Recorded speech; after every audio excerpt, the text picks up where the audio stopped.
man. И боковой слева.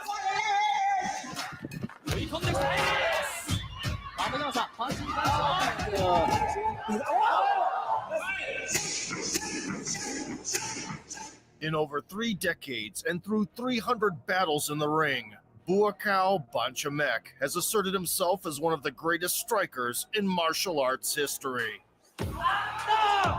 and single-handedly altered the course of the sport's development. Formerly known as Por Pramuk, he forced K1 to ban prolonged clinching with his dominant infighting. Became the organization's first 2-time middleweight king. And then pieced out to conquer the world stage.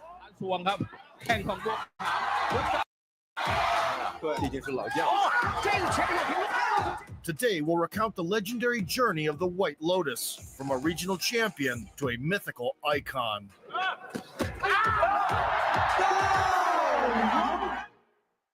Sambat Banchamek was born in a small Thai village in the Surin province on May 8, 1982. As is customary, he stepped into the ring at the young age of 7, being dubbed the Black Demon for his dark skin. The moniker suited him well, foreshadowing his future fearsome reputation, even by exceptional local standards. I first saw the fight and fell in love with Muay Thai. We gathered a group of kids and started training ourselves. You had to pay to perform, and my mom gave me 100 baht from her last bit of money. The entire village came out to support me. That's how it all began. Before long, Sambat's enchanting charisma was on full and captivating display, drawing attention of female spectators, who gleefully watched his relentless work through the ropes.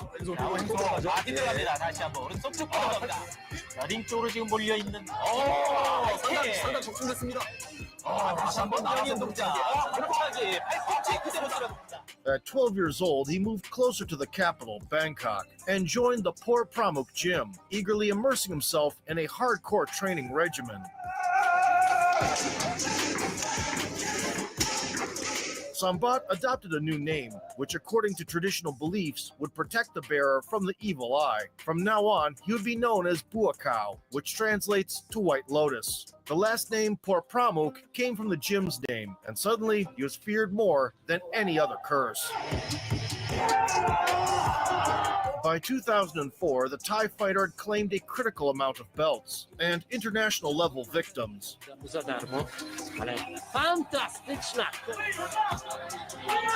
Among them were notable Japanese names, which paved the way for the White Lotus to join the world's premier organization.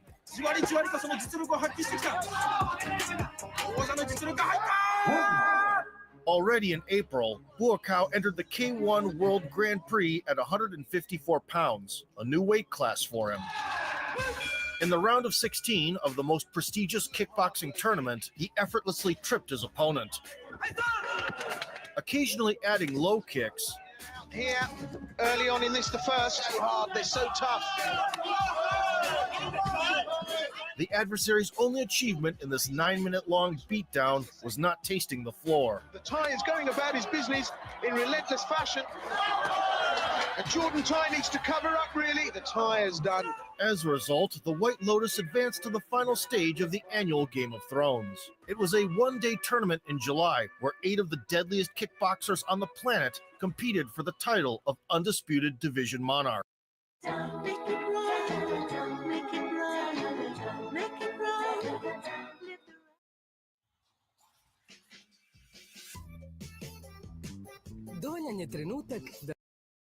Having secured a high-profile victory, the Thai prodigy then clashed with Takayuki Koryumaki. The lanky karateka had one-touch demolition power,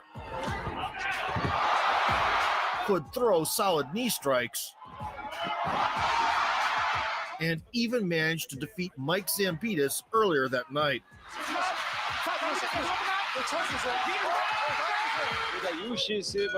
In the beginning, the Japanese athlete disrespectfully swept the Thai off his feet. Grinning, Buakaw returned the favor. встречал живот. and then punished him thoroughly. Король встречает Хиромаки, правый через руку, левый навстречу. И колено в голову. Это уже Буакав. Unchallenged aerial and terrestrial supremacy lasted for 4 minutes of doom.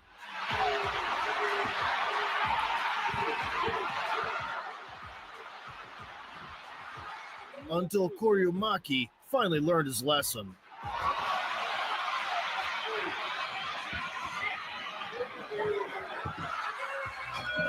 Все, на этом достаточно.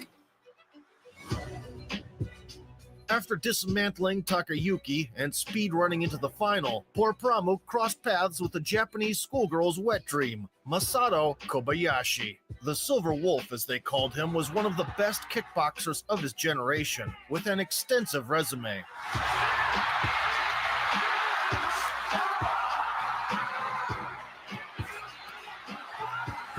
Moreover, he was the reigning K1 Grand Prix champion, coming in as the favorite. Kobayashi made it to the finale considerably battered. However, his indomitable samurai soul left him no choice but to engage in fiery shootouts.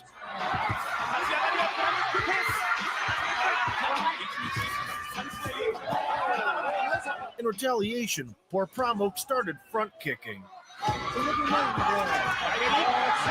which gave him an advantage at range.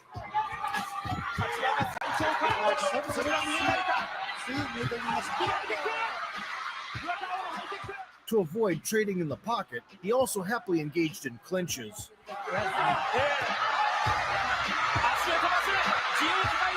And Masato's only hope was to read the Lotus Sutra.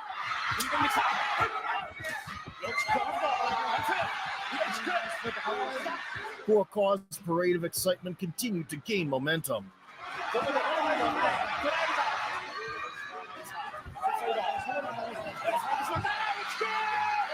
Once the Japanese striker's prayers took effect,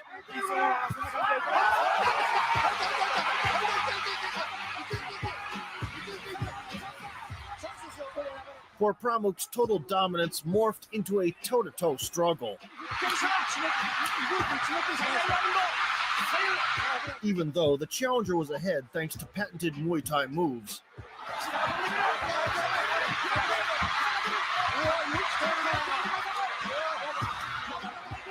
The fearless Masato had no intention of giving in. As they approached the finish line, Buakaw was fully confident in his victory.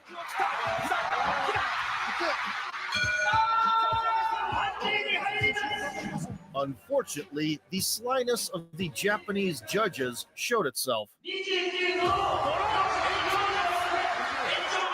Buakaw had to win the extra round that his enemy was gifted.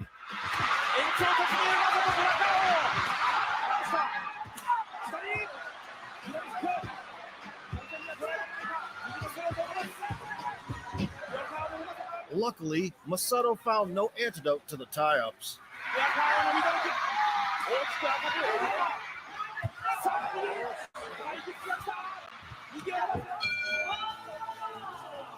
By the end of the 12-minute-long scrap of the year, where fans barely had time to wipe off their sweat, poor Pramuk left no doubts about the champion's name.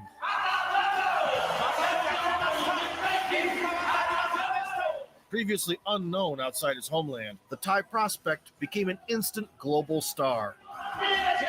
I was happy to showcase the power of Muay Thai to the world. I'm thankful to K1 for at least that. After this, our sport was heard everywhere. Muay Thai boxing champion. This Grand Prix had far-reaching consequences for K1. In order to discreetly prevent Buakaw's hegemony, the organization imposed a rule across all weight classes, limiting clinch strikes to 1 per engagement. Now, the Thai phenom couldn't use not just his elbows, but also consecutive knees. The effect of this taboo was on display against Kozo Takeda, where the White Lotus was forced to stay at distance. おられたって別に構わないっていうそういう人間ですよね。The battle tested Takeda, who had fought Thai guys often and successfully, capitalized on the situation.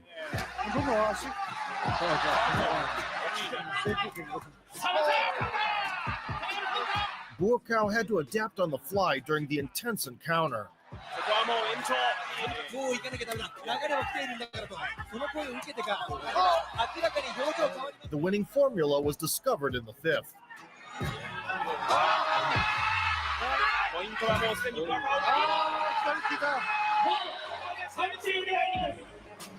延長5ラウンド戦い。 Adjusting to the new rule set and ringing Takeda's bell twice.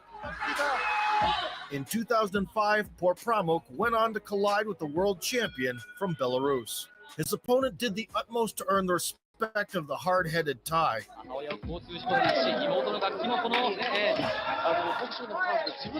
But Buakaw's kick sounded like an explosion at a construction site.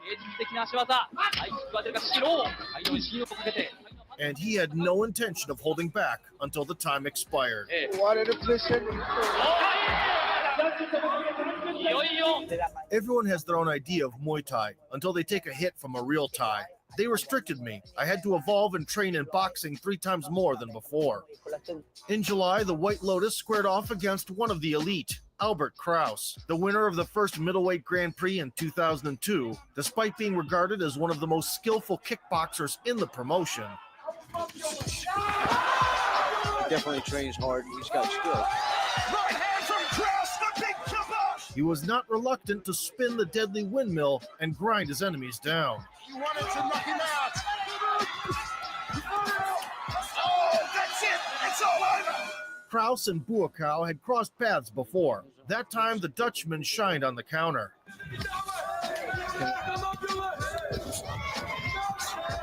And sat the Thai down. W jego wykonaniu przede wszystkim front kicka, który by pozwolił utrzymać. No tutaj jednak widać było, że Porpramuk enacted revenge with a batch of artillery knees. prowokować do walki w półdystansie, ewentualnie He kept the gas pedal to the floor till the end.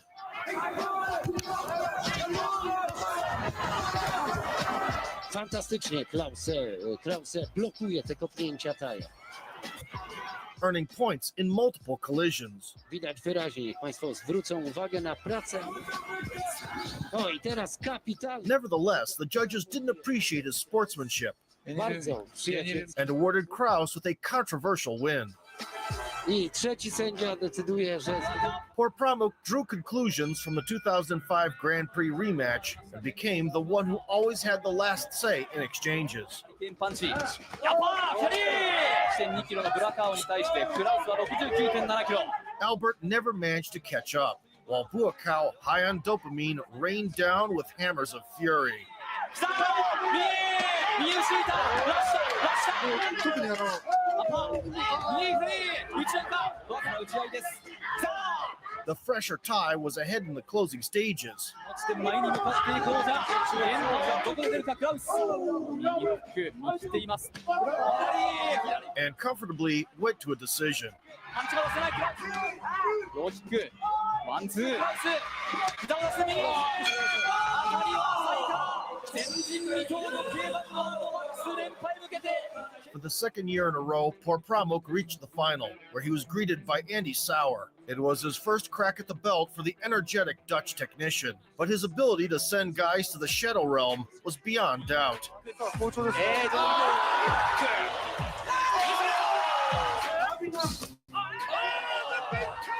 It was a play of contrasts from the opening seconds. まずは立ち上がり。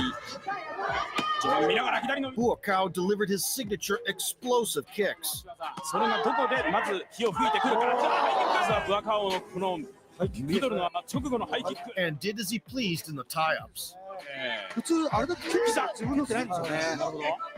で当然打たれてない。 Andy, on the other hand, excelled in sharp boxing flurries. 止めています。とにかく過酷なトレーニング。連日を。 At the end of the first, the contestants found the pulse of the battle. はい。ワンツー。右フック。狙った。いいですよ。そう。沢のパンチが飛び出しています。その翌年はね、 In the second frame, poor Pramuk acknowledged Sauer as a worthy adversary to trade with and tried to trap him in bear hugs. 戦いを見せました。から右の膝を飛ばしていきます。プラムク。赤コーナーのアンディ・サバティエはもっとポイントを取ろうじゃないか、そのためにローキックを The Dutchman realized clinching was inevitable and fired from all barrels whenever possible. その世界大会を制しておりますアンディ・サワー。距離を詰めていく。右サイド。アンツ。 In return, Buakaw sought to build an advantage to prevent any risk of a robbery.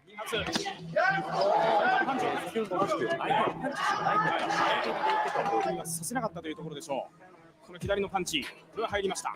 Andy defied his plans at times. ここが自らが達成して最強。 When the dust settled, many believed that poor Pramuk had done more overall. 残り10秒を切る。どうだ。今年の世界一は最後の攻撃。 Still, the Japanese judges clearly disliked him and gave Sauer a chance. 戦に入ります。にとっては。 The Warriors stayed inside the squared circle for an additional 2 rounds, where the action didn't falter. 登場していましたよ。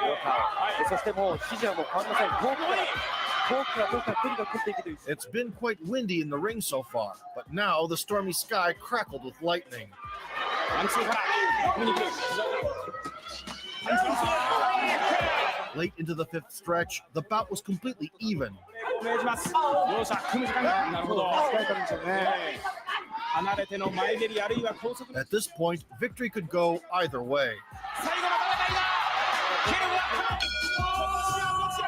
Following a 15-minute massacre in front of 18,000 spectators, the Grand Prix Championship went to Andy Sauer. Disappointed, poor Pramuk immediately left the stage. Yet everyone knew his vengeance would be legendary.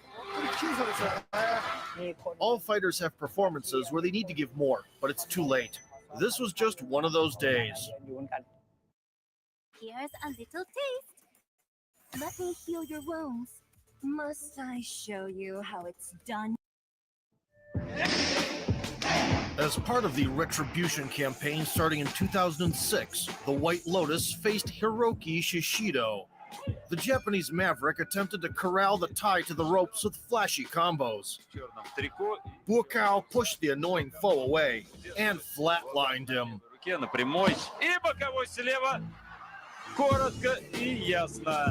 Nailing his man with a left hook just 15 seconds in, poor Pramuk blew up the kamikaze with a single detonation. That same year, Buakaw crossed paths with Mike Zambitis, the wrecking ball of fury and reincarnation of Kratos in one person. The Greek bruiser's knockouts were so chillingly frightening that rumors about him catching 4 bodies in the ring circulated for years. Although not true, there were certainly grounds for these accusations. In the ballet of violence with Buakaw, despite Iron Mike's unusual agility,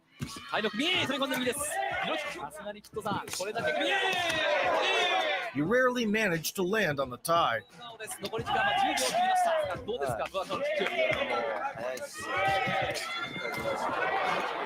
Meanwhile, poor Pramuk targeted the legs, bombarded the rival with body kicks, and occasionally went up top.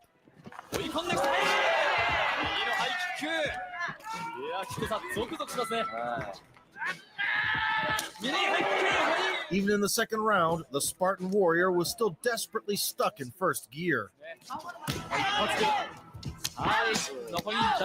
Zambitis' only successes were sporadic attacks to the midsection. He simply couldn't turn the tide and succumbed in every aspect to the world's second best middleweight.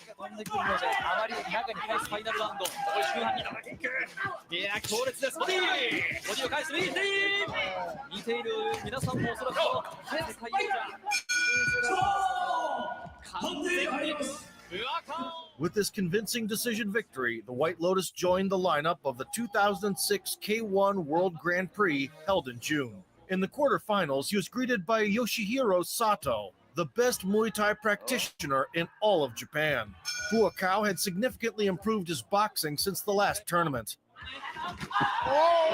something that the enemy reluctantly acknowledged. 左ミドルです。ミサトワン佐藤ダウンです。なんとA pull 1-2 counter landed on the money.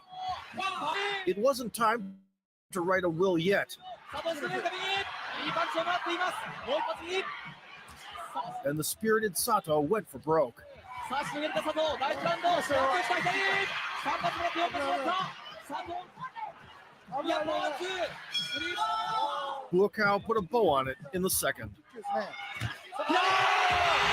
After catching a front kick, the White Lotus uncorked a left hook that isekai'd the Japanese fighter into another universe. The same evening, Gago Drago awaited him in the semis, following his sensational upset win over Albert Kraus.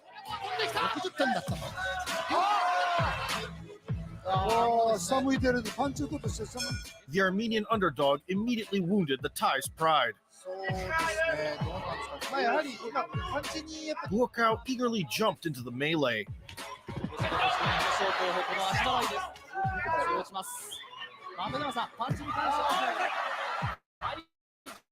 and played the lead throughout the round, not giving the opponent a slightest chance to make it competitive. アルメニアのドラマです。ワンツー来たこの上下のコンビネーションをはめてます覚えて Gago tanked forward in the second, which suddenly helped his matters. ますね入りに入ってスピンキックロックサードは今度はロー返すさあだけなければいい The night was far from dull before, but now there were fireworks everywhere.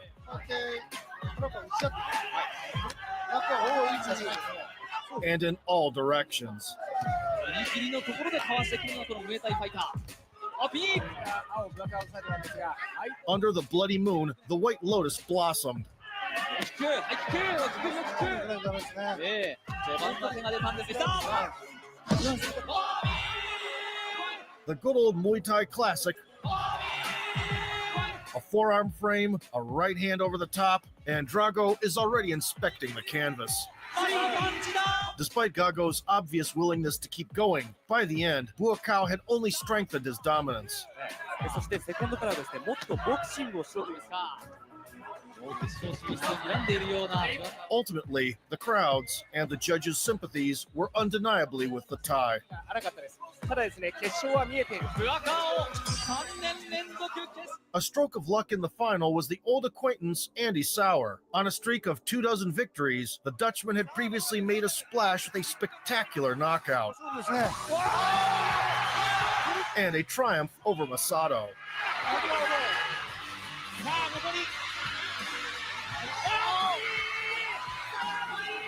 All things considered, the rematch between two striking wizards couldn't leave anyone indifferent. It wasn't their first rodeo for both champs, and the battlefield was iron hot from the gate. ミドルキック踏み込んできました Sauer assumed the role of the aggressor early, ですさあ踏み込んできましたアンディソンの左ジャブ 初めての2タイムチャンピオンがマックスで投げましたね。あ、今右良かったですね。 but having reminded that revenge is best served cold, Buakaw unpacked the Fluga Geheimen special. はい赤サワーサイドなんですけど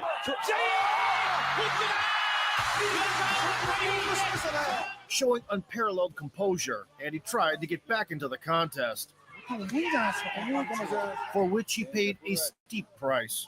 すべてカウントします。あ、来た来た来た。 There was no escaping for the battered Dutchman. Shaking Sauer's hemispheres with two collapses, the White Lotus ended the bloody carnival with a mean punch. At 24 years old, Horpramuk became the first two-time champion in K1's middleweight history and a national hero at home. Soon he would open the doors to his eponymous gym, a pretty audacious thing to do in Thailand. Buakaw would also transform into a movie star, with his deadly mustache remaining a hit for many seasons in local barbershops. All thanks to the Night of Cracking Chins 2006 edition. It's worth noting that after the tournament, the K1 Overlord got a bit cocky, showing off his invincibility. Roy Jones causing behind-the-scenes dissatisfaction among the higher-ups. Victory in the upcoming 2007 Grand Prix would cement Buakaw as the greatest middleweight of the 21st century. That's why the organizers matched him up with Masato, the only top K1 contender he hadn't faced in the past 2 years. The meeting started with relentless pressure from the Thai.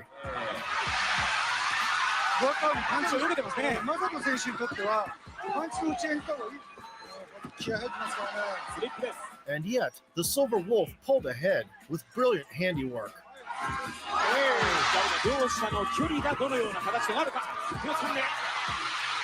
Suddenly, the White Lotus couldn't keep up with his dynamic Japanese counterpart.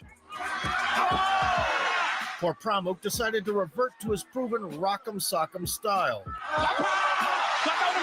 But Kobayashi had already found a chink in his armor.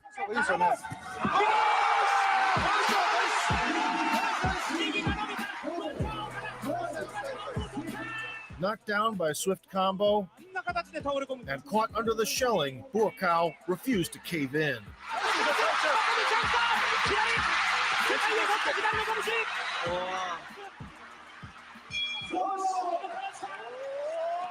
In the second stretch, the versatile ring soldiers picked up where they left off.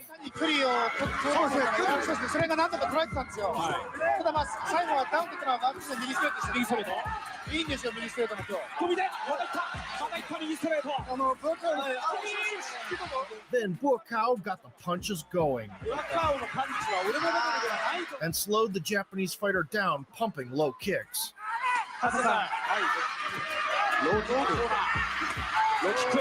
Only half a round later did Masato begin to restore the balance.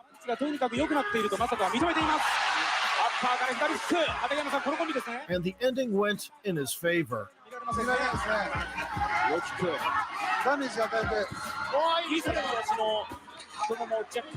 According to the rules, poor Pramuk still had a chance to win the decision. However, the Silver Wolf sensed blood and was not willing to share the spoils.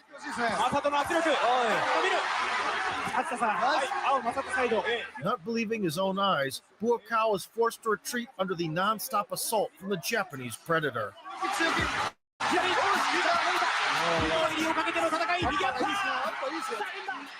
Kobayashi was making history on live TV. And poor Pramuk had to accept not being in the driver's seat.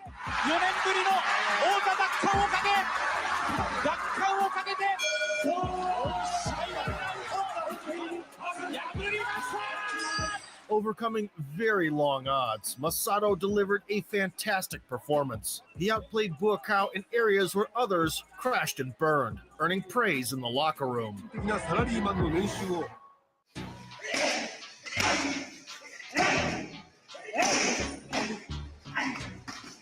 Thailand's favorite son didn't want to sit on the sidelines and flew to Seoul in 2008.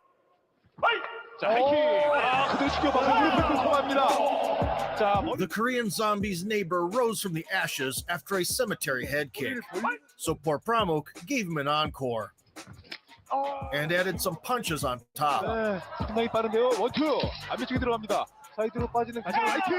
opponent asked for more, and Buakaw began to question the guy's sanity. A strong sedative seemed to be the only option to save the patient.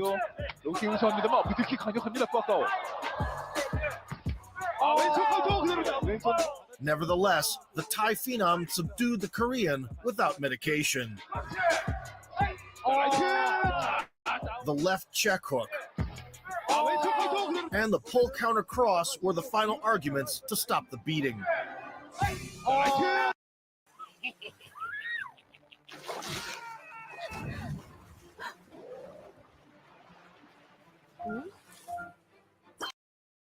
The annual K1 Grand Prix opened with a battle against Kraus. The Dutch butcher initially aimed at the torso.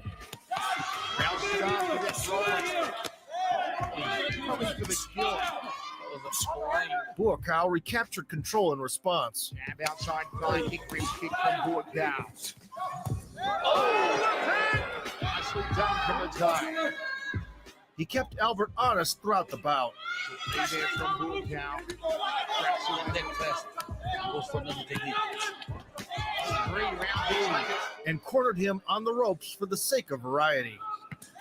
5 in a row now from Buakaw. His right hand, kicking him so consistently on it. Very effective. Kraus frantically tried to find success late by going up top. Second round. Oh, nice. Double round for 4 rounds again by Buakaw. But Porpramuk maintained the lead all the way to the bell.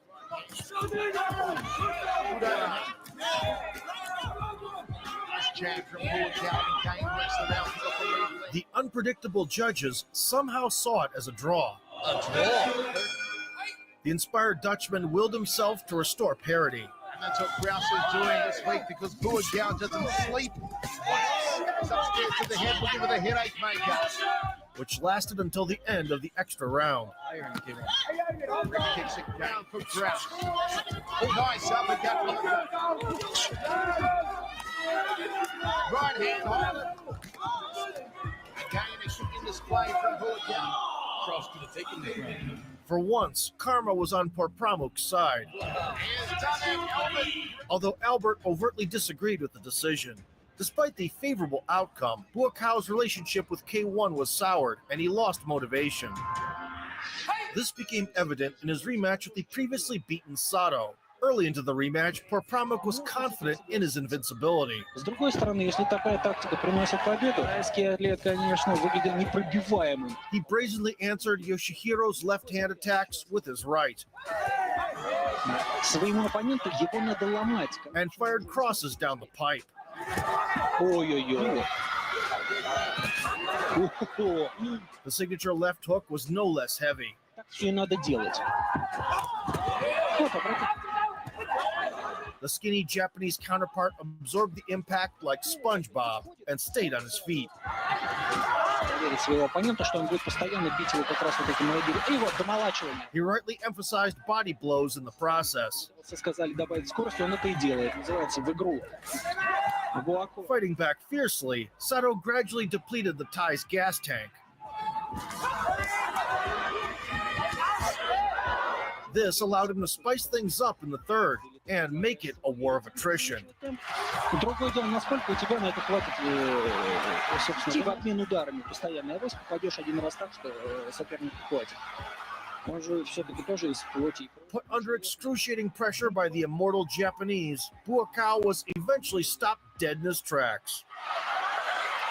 Опа! Вот это да! Enduring dozens of precise offerings, Вот вам, Sato exhausted the star and nailed him with a right hook. вот он! Buakaw knocked out. Now you've seen it all. Опа! Coming back 3 months later, he locked horns with an Indian kickboxer nicknamed Black Mamba. Porpramuk proved to have steel not only in his heart, Не шелохнул. but also in his fists. Все мы хотим вернуться в это чудесное время, а вот Буакав Порпрамук укачал его, убаюкал. It didn't take him long to seal the deal. И благодаря вот этим... сейчас было опасно. Печать поставил. The Black Mamba's hopes for a Tarantino-esque happy ending were shattered, along with his consciousness. Буакав Порпрамук с возвращением. Buakaw wrapped up his 5-year stint in K1 at the 2009 Grand Prix. In the quarterfinals, he went up against Nikki Holzken, the future of kickboxing with over 50 KOs. The Dutchman would later become a dominant champion at Glory. Going to walk away with the welterweight. Wow! And make a statement in one championship. Playing with his ability. Oh, snuck bang again! He's got to be careful though. Nikki's right hand. Oh, the body shot! Trying to go. And still around.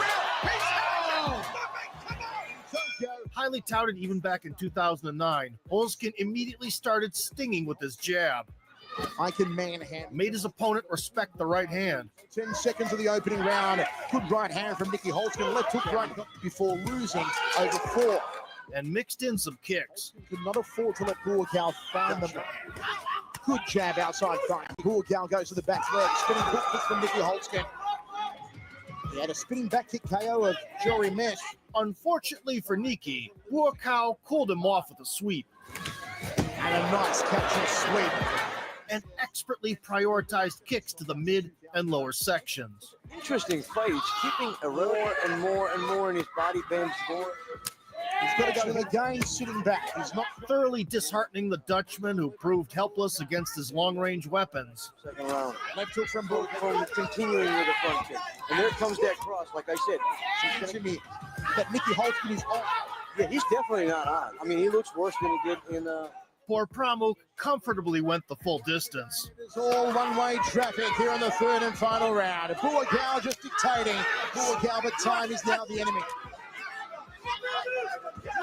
Nice. He has not only beaten Holtzkin here tonight, Buakaw, he has ripped out Nicky's soul. Imprinting his foot on the face of European kickboxing, the White Lotus advanced to the semifinals against his arch rival, Sauer.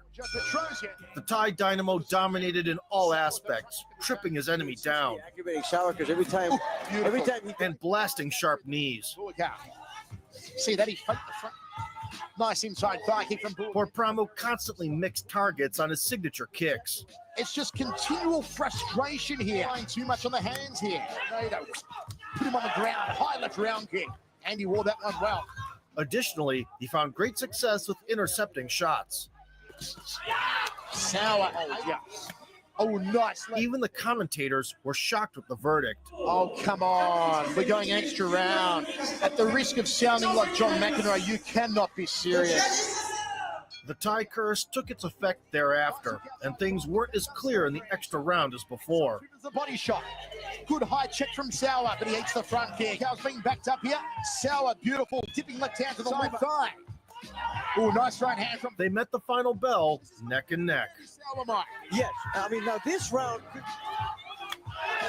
Cross. Spinning back kick to midsection. Sauer trying to steal it. Flip the maniac and really impress the judges. I'll do the fair thing. Give it to Buakaw. Once the final result was announced, Buakaw was done with K1 there and then. Buakaw is disappointed. He should be disappointed.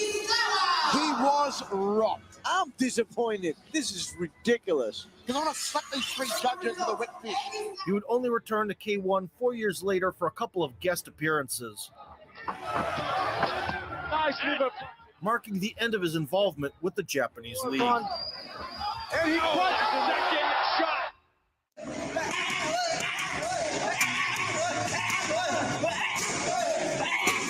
Following a scandalous split with the promotion, Buakaw had no intention of slowing down. In fact, he transformed into the boogeyman that haunted other kickboxers' nightmares. Firstly, the 28-year-old Thai ventured into shootboxing to face Toby Imada.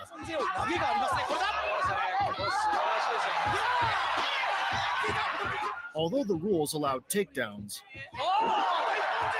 it didn't save the all-rounder from an avalanche of low kicks.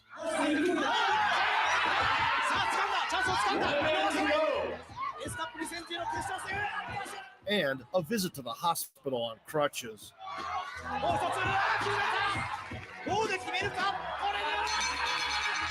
Approaching his 30s, poor Pramuk returned to his Muay Thai roots.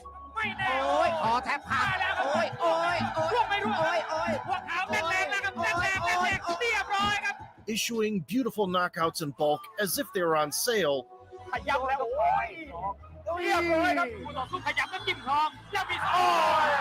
He captured several meaningful belts. No surprise there. Starting from 2011, Buakaw also participated in 2 tournaments of one of the leading Asian leagues, Thai Fight. Clearly indicating he was still the alpha, the White Lotus won both times.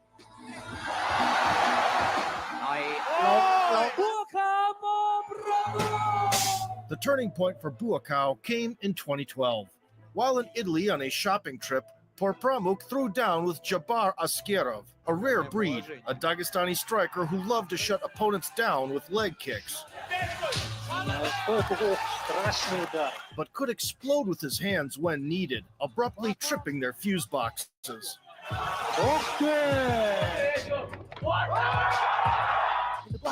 Buakaw opened the match the reliable way, an abundance of body kicks. Nice kick from Buakaw. Transfers to the head. Every technique scoring the same. Beautiful head kick there from Buakaw. Mandatory foot sweeps. And punches on special occasions. Nice head. Askerov was aiming low. Nice work. Nice one. Worked the midsection himself. Left kick. And sought to catch Buakaw with a missile to the head.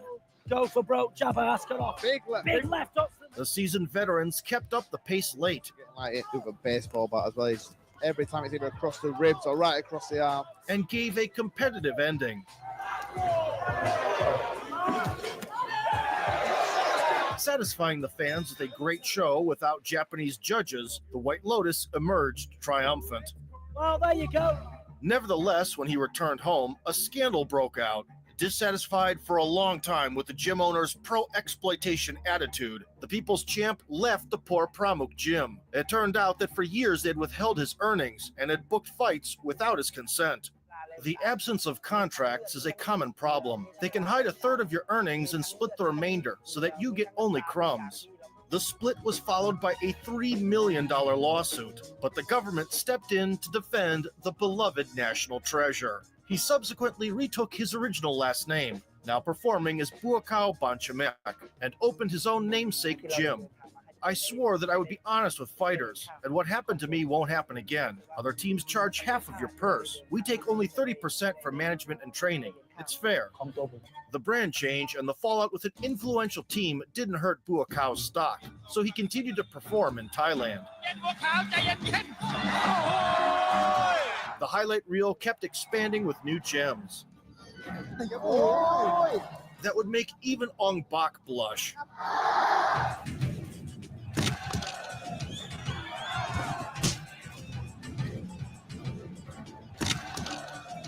Banchamek's record continued to swell up with extraordinary demolitions. His collection of prestigious titles kept getting bigger respectively. Going 5 years undefeated, the White Lotus signed with a football club as a side quest and played a couple of seasons at the regional level. His longtime friend and prankster Sanchai also dropped by to train.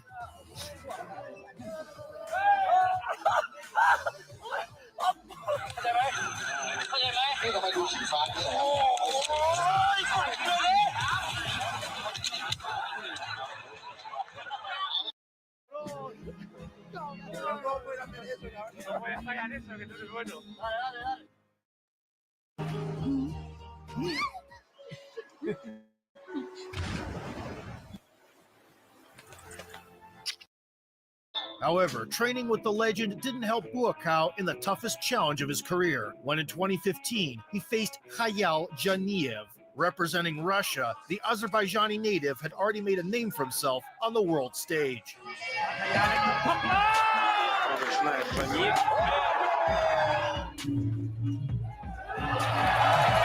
But no one was expecting him to drag Banchamek into a bloodbath. With distracting bodywork, Khayal began unloading flurries of punches and elbows upstairs. Within the first minute, several deep cuts had appeared on the Thai fighter's head. Buakaw tried to keep him at bay with his back leg.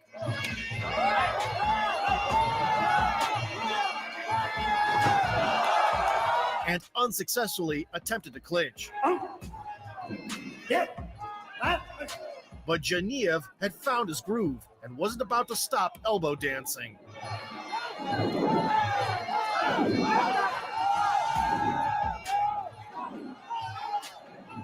In the second round, Banchamek decided to wear Khayal down with knees to the midsection, even at the cost of damage.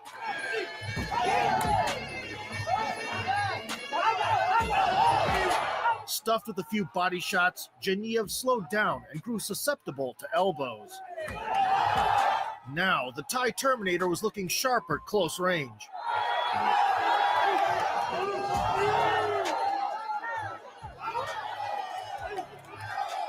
And yet, Hayao managed to even things out late in the round.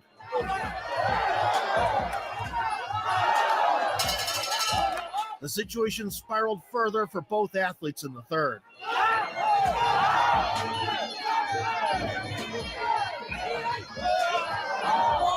But when Buakaw was being checked on, the Russian was able to catch his breath and run away with it in the end.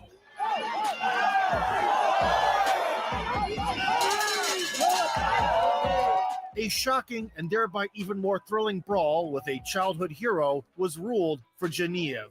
He became the first and only Russian fighter to defeat the legend, and that's a massive feather in his cap. And your winner by the blue corner.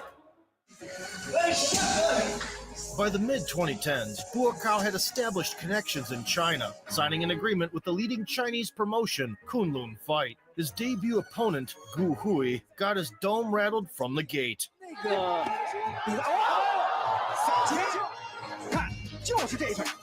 The Wushu Sanda champion was subjugated to a gut-wrenching thrashing. After consecutive humiliating landings, he carelessly lingered in the knee blast area.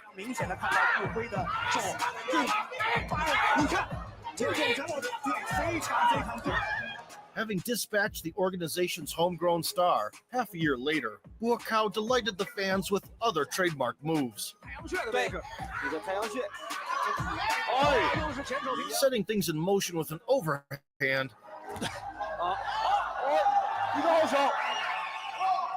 he went hunting for the enemy's scalp.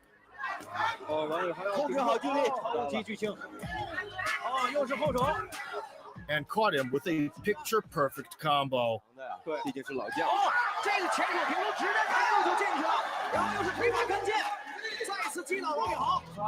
Kicking off the new chapter with a bang, Buakaw spent several eventful years in China, bulldozing through the Kunlun Fight aristocracy.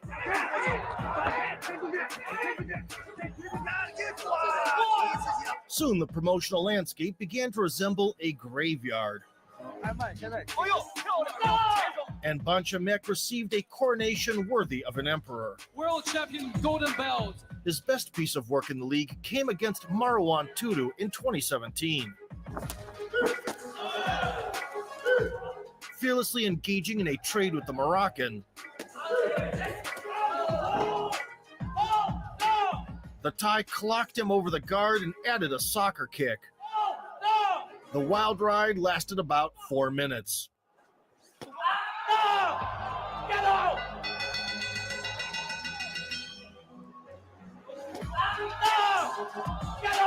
A sinister left hook caught Tudu slipping, and he went down like a lead balloon. The doctors had their hands full. Buakaw once again did not disappoint the former and reigning kings of Thailand, whose photos he always carried. Visiting another Chinese promotion in 2015, Banchamek engaged in a memorable two-part series with the so-called Shaolin monk, Yi Long, with the gold at stake. The self-taught warrior's only relation to the famous temple was his bald head and yellow pants, while his popularity came thanks to a viral YouTube clip. And he has unbelievable. Nonetheless, this one-punch man copycat was ready to throw down with anyone. There's plenty of power and fighting spirit in this fella.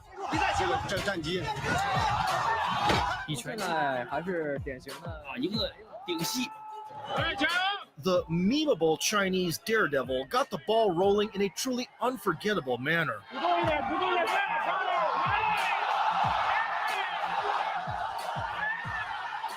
Buakaw was perplexed. He soon regained his composure, and things got much better.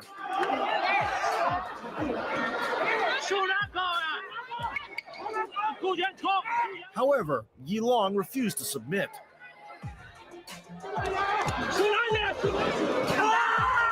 Responding on occasion, the Thai tried to cool his ardor with foot sweeps and was almost regretting taking the fight by the end.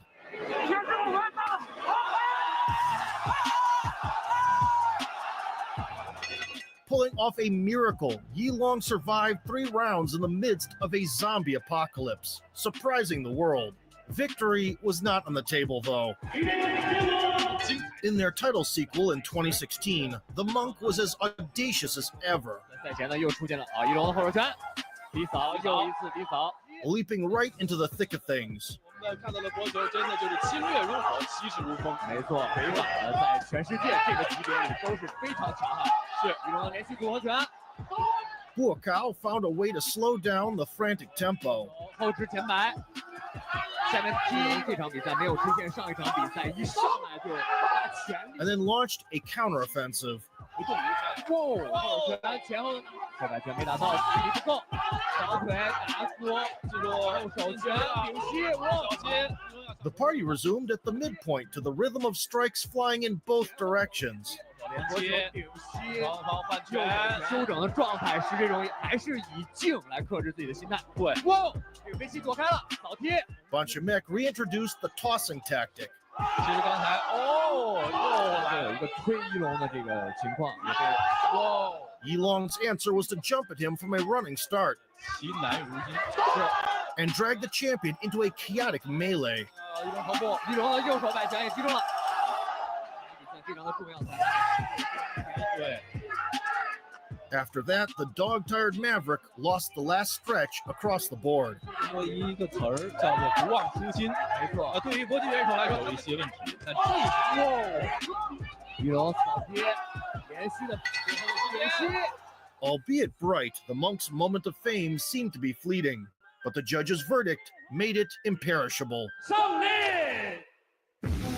Buakaw wasn't interested in regional showdowns at this point. In 2017, he starred in a new action movie where he played the lead role. The sex symbol status was now just around the corner. To coincide with this significant event, Buakaw moved back home and signed with the All-Star Fight promotion. Just like before, the opposition couldn't hold a candle to the living icon of martial arts. สถานสวงครับแข่งของบัวขาว In 2019, Bonchamek squared off against Chris Ngimbe, a renowned champion and a knockout artist with a tendency to fly. Still, he also proved no match after a couple of falls.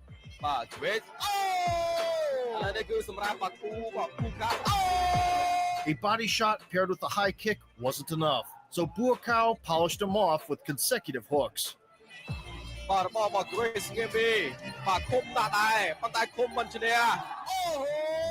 Following yet another dismantling, the 37-year-old veteran realized that there was nothing left to prove and retired from professional sports. This allowed him to focus on helping the younger generation in his own gym. Among Buakaw's students was the young star Superball, who keeps it playful with the sensei, but turns into a savage in the one championship cage. Olivier Coste.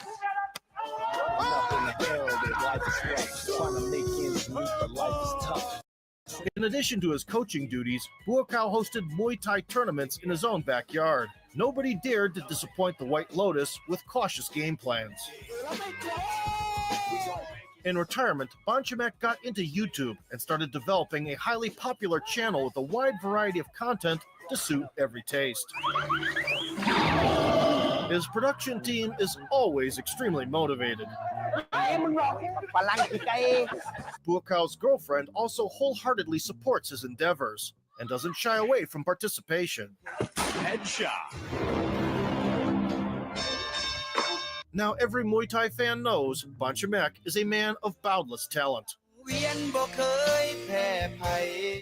The White Lotus maintained his physical shape with exhibition outings. Even his appointment as the executive director of the Kickboxing Association of Thailand in 2021 didn't save his adversaries.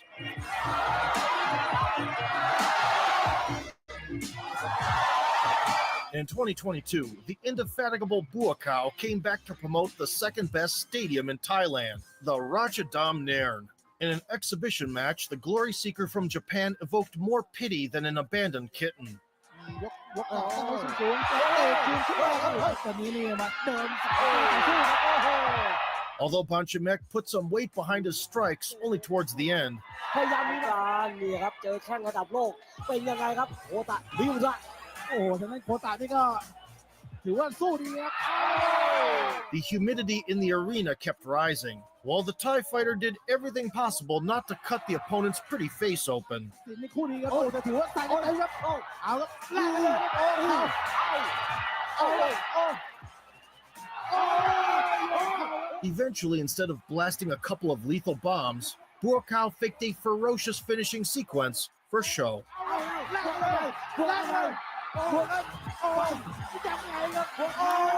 Successfully pitching his dance partner as a resilient macho to the delight of the female audience, Banchamek got his long-awaited rendezvous with Sato. First, he worked the crowd. 14 ปีที่แล้วบัวขาวโดนน็อกที่ญี่ปุ่นครับเหมือนกันครับเพราะฉะนั้นวันนี้เนี่ยต้องดูว่าแกจะใช้อาวุธอะไรโอ้โห Then turn things up to usual levels. ที่บอกมาดู And wrote a check Yoshihiro couldn't cash. ต้องดูแล้วครับ Removing Sato's hand away, Buakaw planted a right hook from hell. The beauty of Muay Thai as it is. The parade of thrilling matchups didn't end there, as Benchamek's next opponent was none other than Saenchai, the undisputed pillar of Muay Thai and arguably the best master of the art of 8 limbs. Oh, question mark. Excellent, he's wobbling. เป็นมวยนะปาราซิโอ้โหดูครับ Buakaw had often teased his buddy outside the ring in the past.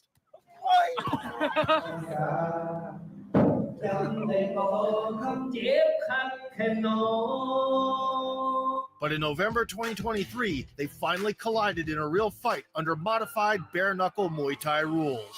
The belt being physically bigger, Benchamek sought to get his opponent backing up to the ropes. More than 1 second.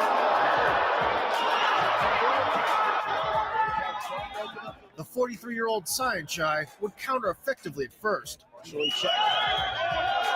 Moving Buakaw again on the outside kick, overhand left. But without the gloves, he quickly injured his left hand and started to falter. That outside kick from Buakaw.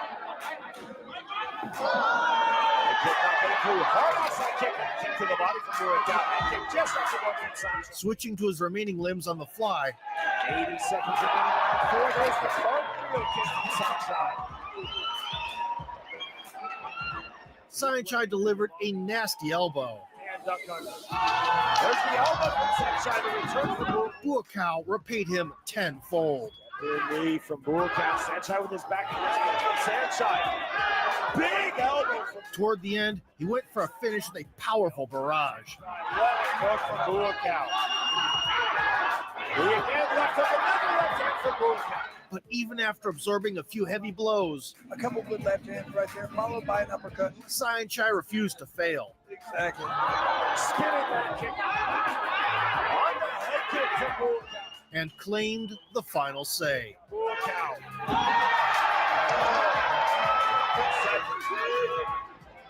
6 sets of message. There's no update for Saenchai. The bell.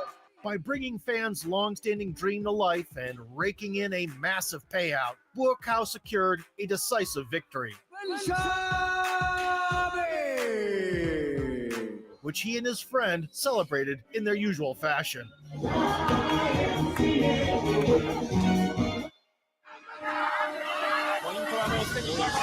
Throughout his decades-long career, Buakaw won the fans' unconditional love with his rugged charisma and unwavering determination, which remained unchanged regardless of organizations and weight classes. Although the White Lotus had reached the pinnacle of the sport 2 decades ago,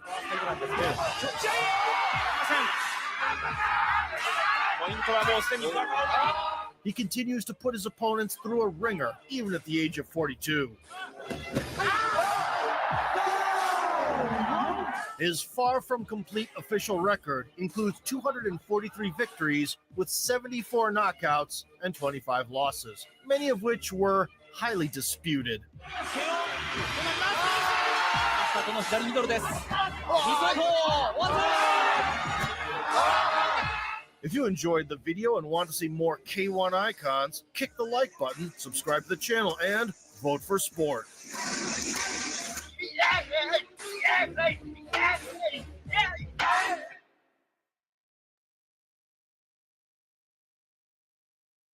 With Shopify, I could turn my passion for coffee into a business. And to be honest, when I first started Chamberlain Coffee, I had a lot of anxiety about not being a business person. But what can be really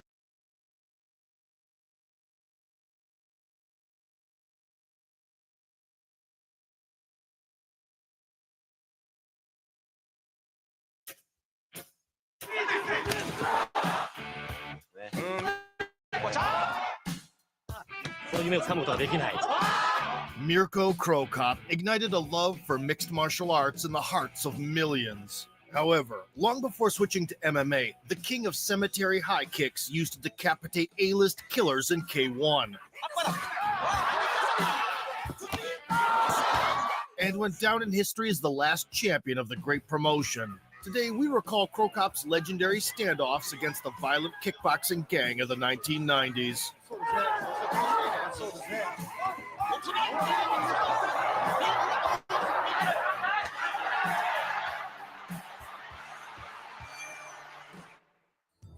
Mirko Filipovic was born in 1974 and did his first Van Damme-inspired split as a teenager after watching the famous movie Bloodsport.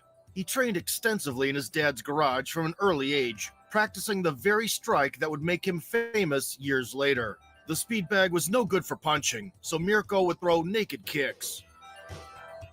Actively competing in boxing while serving in the military, the Croat stayed in the amateurs until demobilization.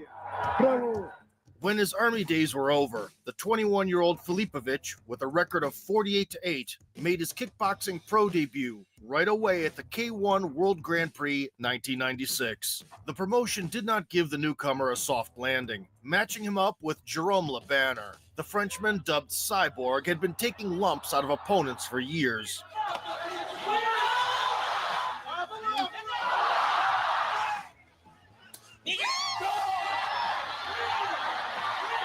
The chiseled assassin was considered so dangerous that the organizers were simply forced to call a cop. The wary Mirko launched the operation by bombarding the torso and switched to the head without delay. Le Banner gathered his wits and kept on grinding, sneaking in shots in the clinch. Nevertheless, Filipovic continued hunting for the skull.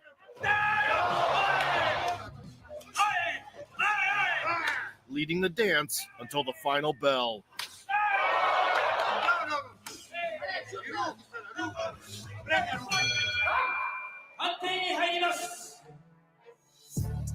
Piercing Cyborg's armor with a cross and taking the decision, the Croat advanced to the quarterfinals.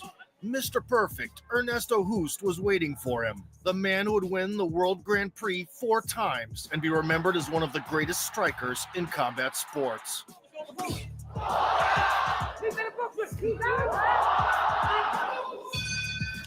Mirko set things in motion with kicks to all levels and meaningful punches. But the colossal gap in experience manifested itself in close quarters.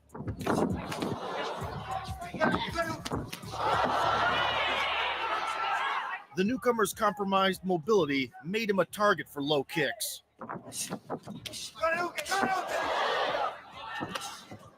And when the sound of slamming shins became unbearable, a sensational triumph was no longer viable. Mirko was not ready for the extreme level of opposition and took a break from K1. During this time, he captured several European titles.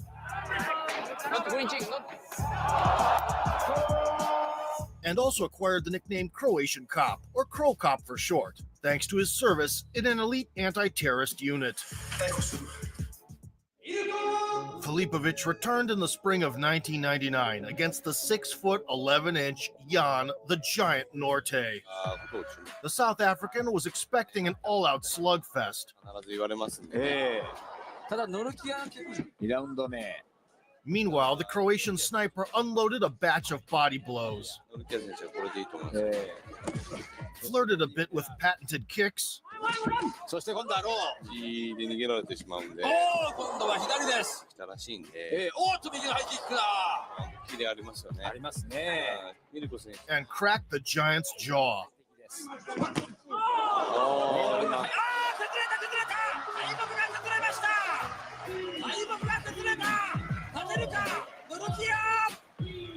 The long hook reached the addressee, and Norte collapsed to the floor, in desperate need for aspirin. Mirko's next rival was more modest in size, crumbling in less than 2 minutes as a consequence.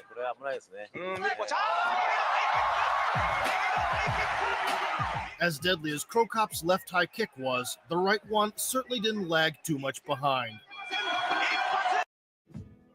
San je dobar za sve nas. I zato kreni na vrijeme u krevet.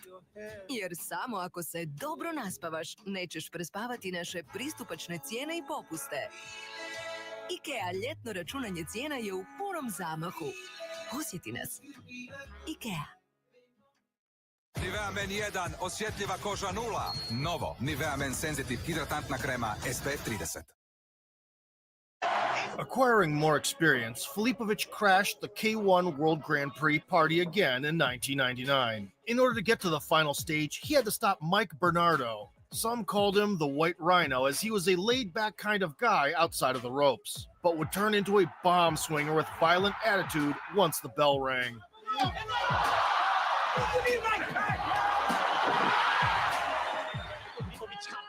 Be that as it may, Mirko was not the type to draw in his horns in the face of a challenge. Unwilling to let the wounded beast go, Crow Cop pressed on the gas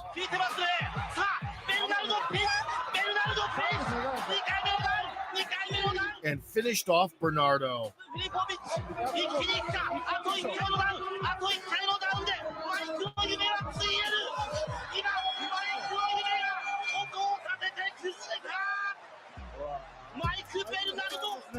The high kick triggered the emergency button in Mike's vestibular apparatus,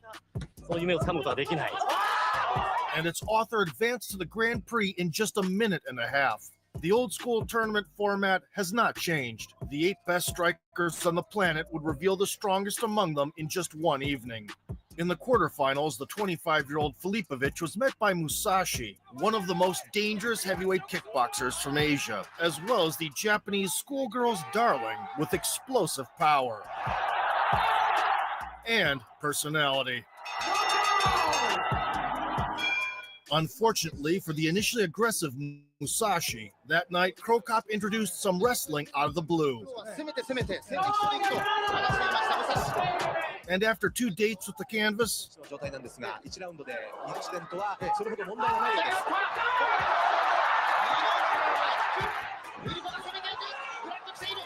the adversary heard a white noise.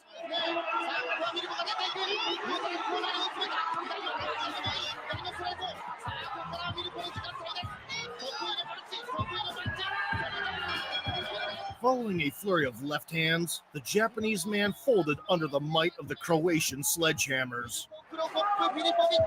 Sam Greco was chomping at the bits in the semis, eager to leave another body for the paramedics.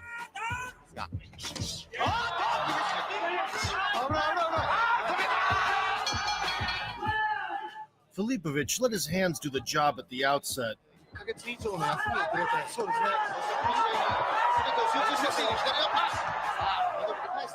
But that lasted only until the Golden Globes shot. Crow Cop immediately unleashed the low kicks.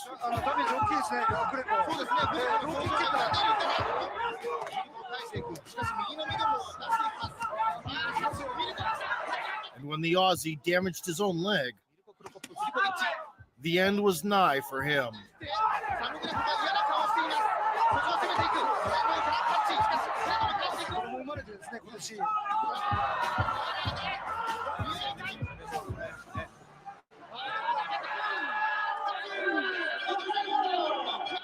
Greco's flat tires was the price Mirko paid for the chance at the coveted belt. The Croat was never keen on reuniting with exes. Still, even with a hurt leg and a broken rib, he could not miss the rendezvous with Hoost, who reached the final in style.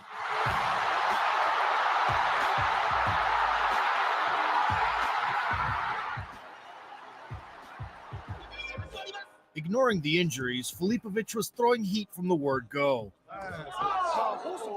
オランダでホースが出てきて、そうですね。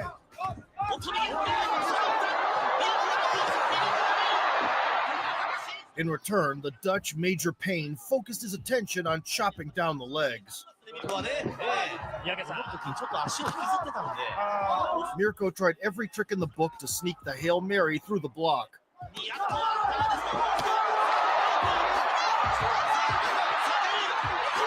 However, by the third round, the low kicks took effect.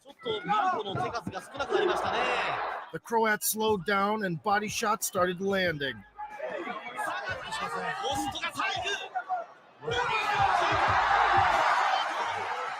The agony did not last long.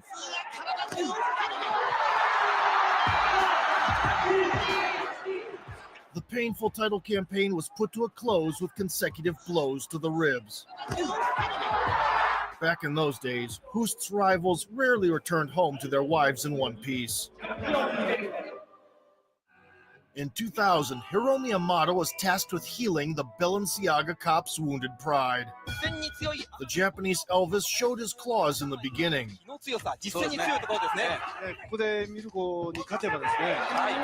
Then ate a pack of high-calorie offerings and took a moment to digest. Soon the Croat repeated the order. Amada's samurai spirit miraculously kept him upright.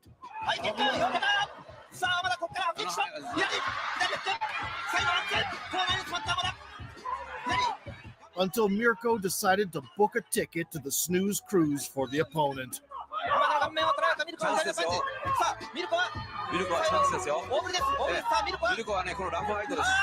Hiromi's toughness was spent by the end of the fourth stretch. Imagine Krokop's surprise when he found himself in a rematch with the suddenly bald Amada at a local Grand Prix. Filipovic was superior to the samurai again, putting on a kicking masterclass.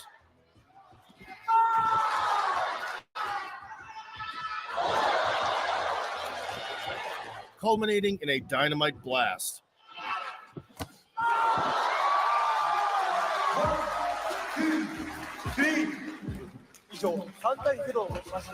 On the same night, Mirko squared off against young Glaube Feitosa, a question mark kick virtuoso.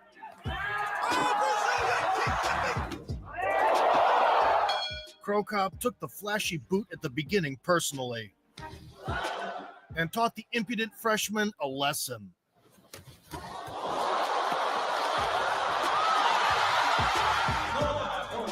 From that moment on, the Brazilian karateka's consciousness was hanging by a thread.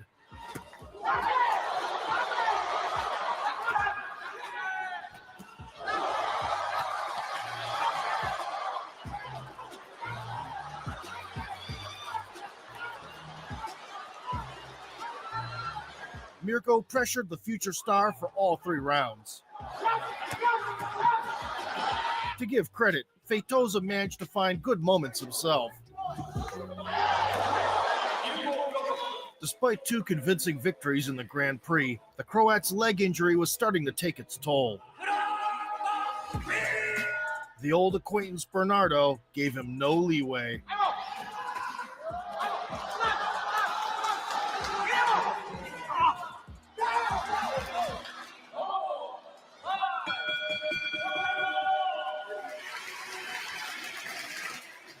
That same year, 2000, Filipovic and Andy Hoog delivered a battle for the ages. The Blue-Eyed Samurai was the 1996 World Grand Prix champion, had the most impressive highlight reel in the history of the sport,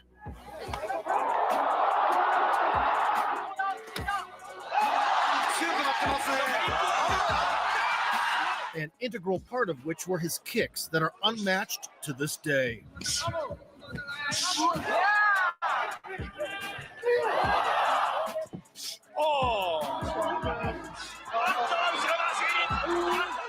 Fighting youth with experience, Andy pushed the cop back with wheel kicks and took aim at the legs.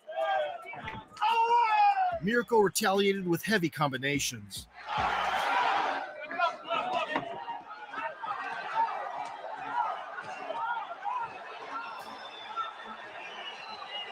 Then they tested each other in exchanges.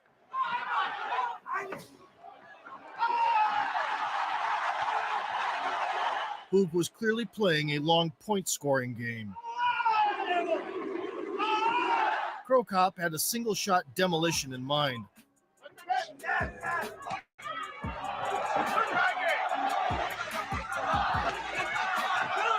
Halfway through the contest, Andy shifted the focus to the midsection and came out on the winning end of an axe kick trade.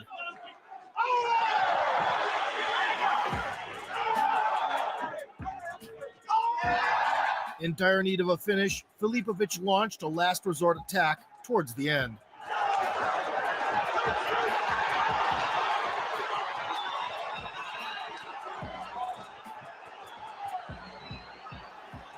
Hoog endured the storm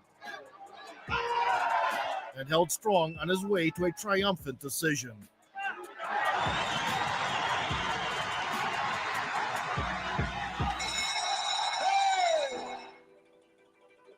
A medieval forge was cooler than the ring that night, but it was in such wars that the legends of K1 were tempered.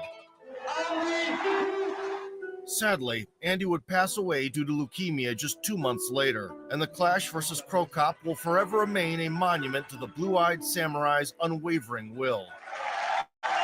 For Mirko, this bout served as a sign of fate, since he would cross the Rubicon and debut in MMA at Hoog's memorial event in 2001.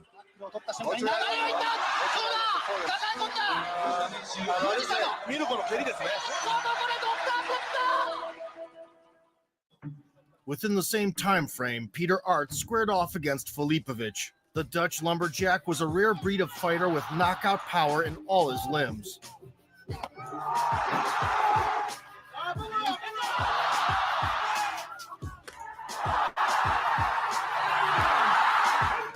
Still, neither of the 3 Grand Prix belts helped him stop the Croats' victory march.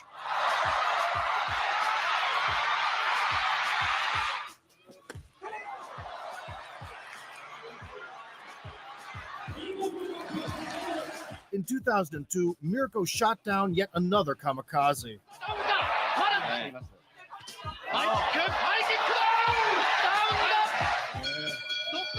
And would only accept super fights ever since. The first challenge was extended by the future 3-time K1 king Remy Bonjanski, nicknamed the Flying Gentleman, for sportsmanlike manners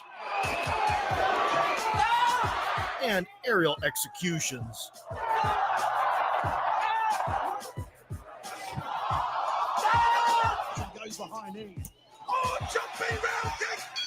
Following hefty flurries at the start, Remy's stellar striking fundamentals showed signs of degradation.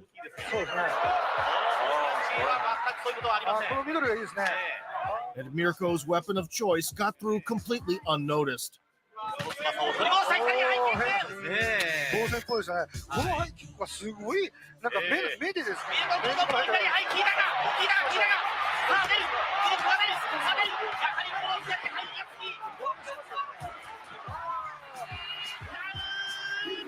It only went downhill from there.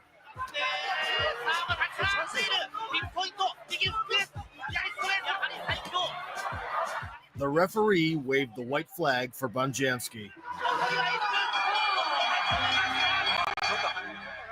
A A shin to the cranium reset Remy to autopilot, making him into the shiniest gem on Cro Cop's kickboxing collection.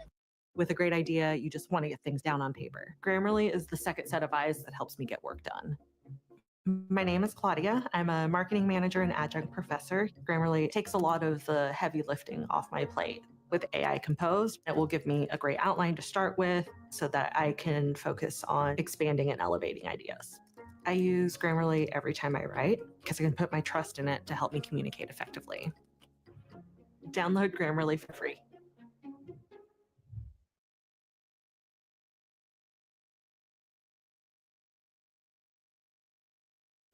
Not far behind on that list of trophies is Mark Hunt. Red hot after winning the last year's Grand Prix, the Super Samoan snatched a number of souls with his signature walk-off KOs.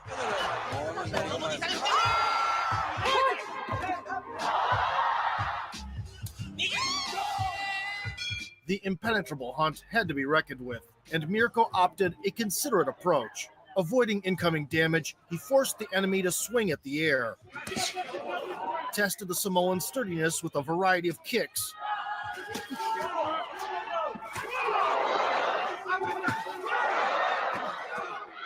And didn't shy away from teeing off in close quarters.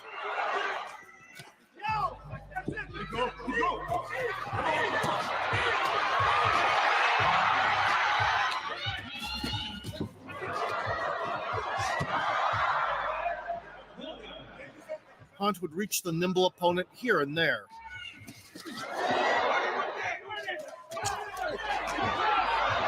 Still, Filipovic dominated even in sports where most would get crushed.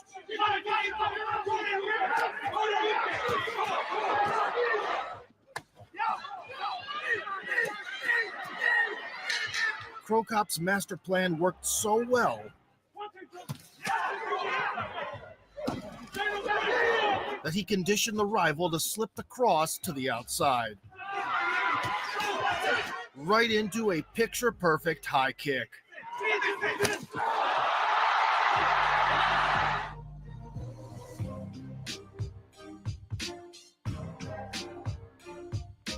Hearing the funeral march, Hunt miraculously rose from the depths of the underworld.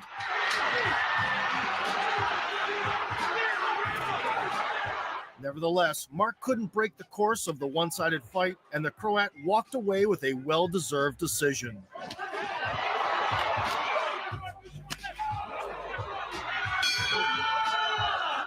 By flooring the reigning K1 overlord once and completely outperforming him technically, Mirko cemented his status as the promotion's biggest star. However, seduced by the bigger monetary incentives in MMA, Mirko wouldn't stick to kickboxing for long. Cro Cop's farewell took place in 2003 against Bob Sapp, who, judging by his looks, would test negative for blood in his juice circulatory system. Back then, the Beast at Psycho Peak was nothing resembling the funny guest performer he'd become later, and had recently dispatched Hoost himself on 2 occasions.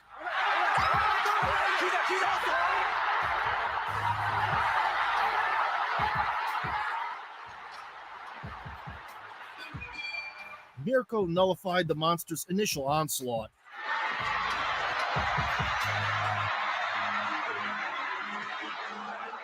Tickled the gallbladder and fired a deadly combo.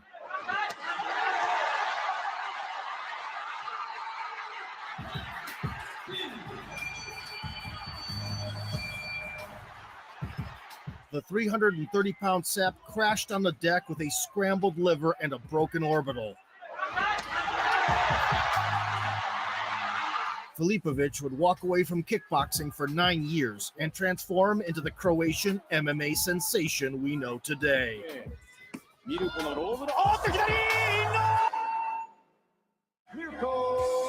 He came back after the K1 Golden Era ended.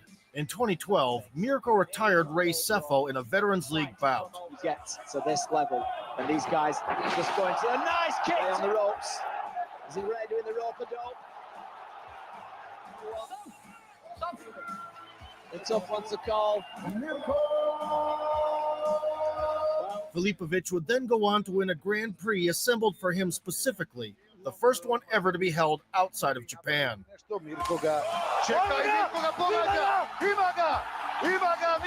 Having walked away from kickboxing with 26 victories, 13 knockouts, and 8 losses. For a quarter of a century, Cro Cop was a symbol of imminent threat for anyone daring enough to share the ring with him. His impeccable high kick elevated its author to the pantheon of 9 K1 champions. In the process, Mirko brought a legion of passionate fans to our beloved fighting universe, and for that, we thank him dearly.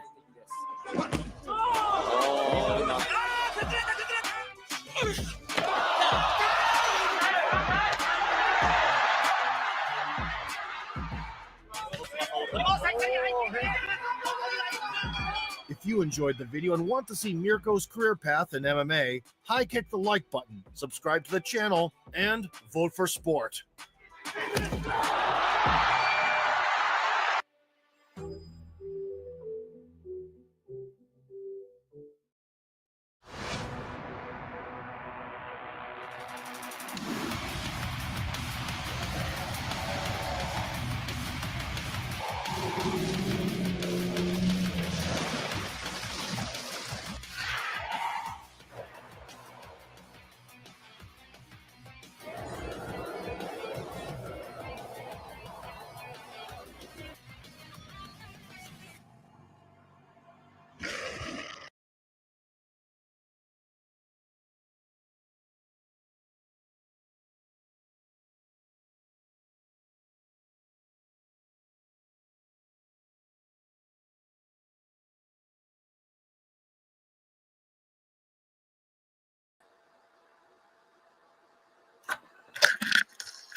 Yeah, the link is in the chat if anybody wants to jump on. We can talk anything, you know. I prefer boxing, but anything, everything is, unless it's a drama. Everything is except drama. Because I'm sick of fucking drama on the YTBC. So yeah. The link is in the chat, so yeah, let's see the comments. They are a die-hard group, that's for sure. I'm surprised Philippines haven't been able to develop more talent. Well, they had some good boxers, like I don't know recently, but you know, besides Pacquiao, they had Nonito Donaire and yeah, I can't really remember anybody else besides those two. Magsayo, yeah, Mark Magsayo was pretty good. Not a legend, but he was a good boxer. I'm not sure if he's still boxing. I think he is. I think he beat one of those Russell brothers. So he was pretty good. Mark Magsayo. Yeah, man, but recently they don't really have any boxing stars, but back in the day they did back in the day.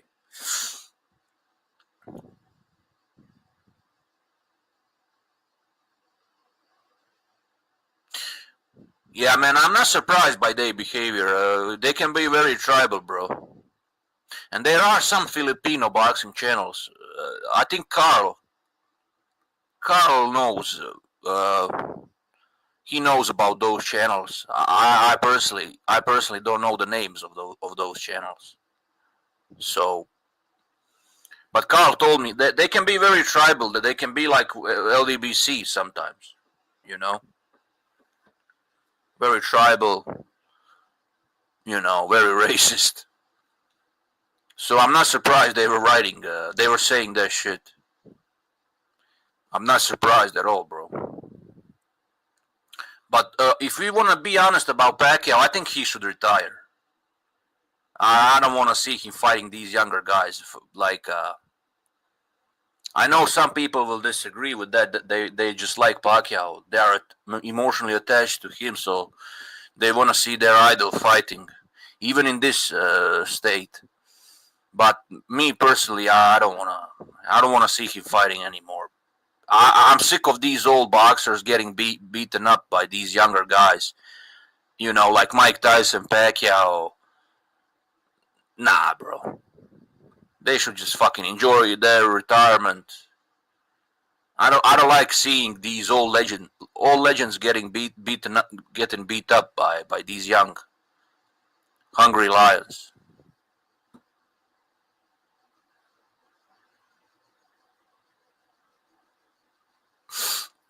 Yeah, let's see the other comments. But fuck YouTube, bro. YouTube fucking sucks. Like I tried to talk with Manteca in the chat, and they were literally didn't want to post my comments. He was talking about crime. He was talking about Albanian gangs. Listen, they are one of the most powerful in Europe. I would say they are the most powerful together with Italians, Russians, some Arab gangs, Turks, Moroccans. They are up there, bro. They are definitely running criminal underworld in some countries, especially Britain. That's what I heard. I heard they are literally running British underworld, the criminal underworld. But yeah, they are very powerful here, bro. They are into drug trade, prostitution, you know, kidnappings, all kinds of sick shit. All kinds of sick shit. And it's kind of crazy because Albania is like a small country, right? It's like 2 or 3 million people, and but their criminal organizations are almost like running Europe. At least in some European countries, they are like number one. Nobody comes close, like Britain. But they are also very powerful in the rest of the Western Europe. You know, and of course in my region, they are also powerful. They are the most powerful here, together with Serbian gangs. Here in the Balkans. Yeah.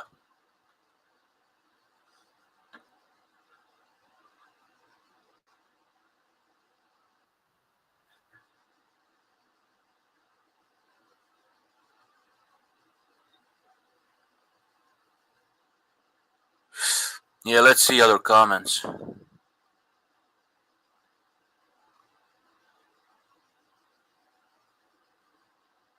Yeah, you made some. Yeah, let's see this. Yeah, about Semyon Moglievich, bro. Semyon Moglievich is like he's not in Croatia, definitely. That's a. I heard about that story, but that's a misinformation. He maybe came here on a vacation with the fake name, of course, with the fake documents. Maybe he did that, but currently he's not hiding here. Like, if he was hiding here, he would be found out very quickly, because this is such a small country, and Interpol would find him. They would locate him very quickly. I mean, if he's hiding somewhere, then he's hiding in some big country with fake documents. Like, I don't believe he's hiding here. Like, this is not the place for hiding. If you're like a big time criminal, they would find out very quickly. Interpol would find out very quickly about where he's hiding, and they would locate him and arrest him.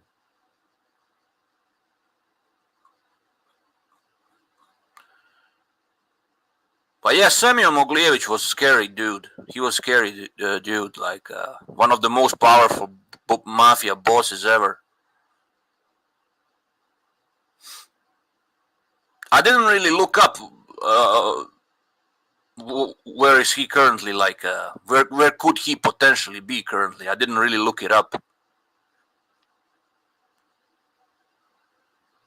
But yeah, let's see other comments.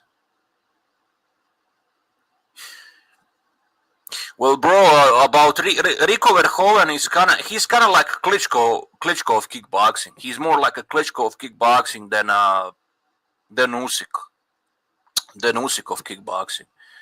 Because Usyk actually has a good resume. I don't care what these people are saying. I'm not saying this era is like a golden age of boxing. Of course it's not. But it's a very good era. Let's be honest. It's not a bad era. I would say Rico Verhoeven is Klitschko of kickboxing. Rico Verhoeven is a great kickboxer in a horrible era, just like Klitschko was a great boxer in a horrible era.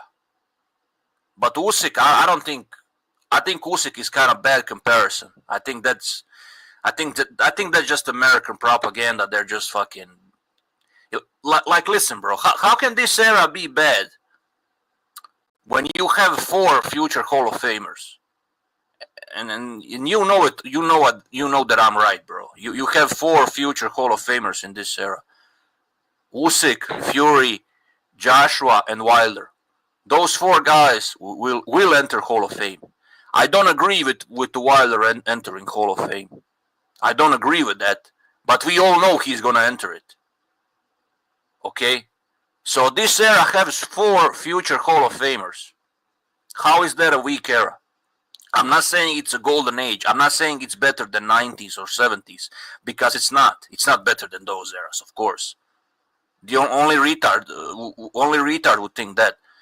But it's not a bad era either. If you have 4 Hall of Famers, and then on top of that you have former champions like Parker, Dubois, and then you have Kabayel, another interesting challenger, and then you have prospects like Moses Itauma. It's not a weak era. It's only American heavyweight scene that's weak. Rest of the boxing heavyweight scene is actually kind of good. British boxing scene has never been better than now. Never.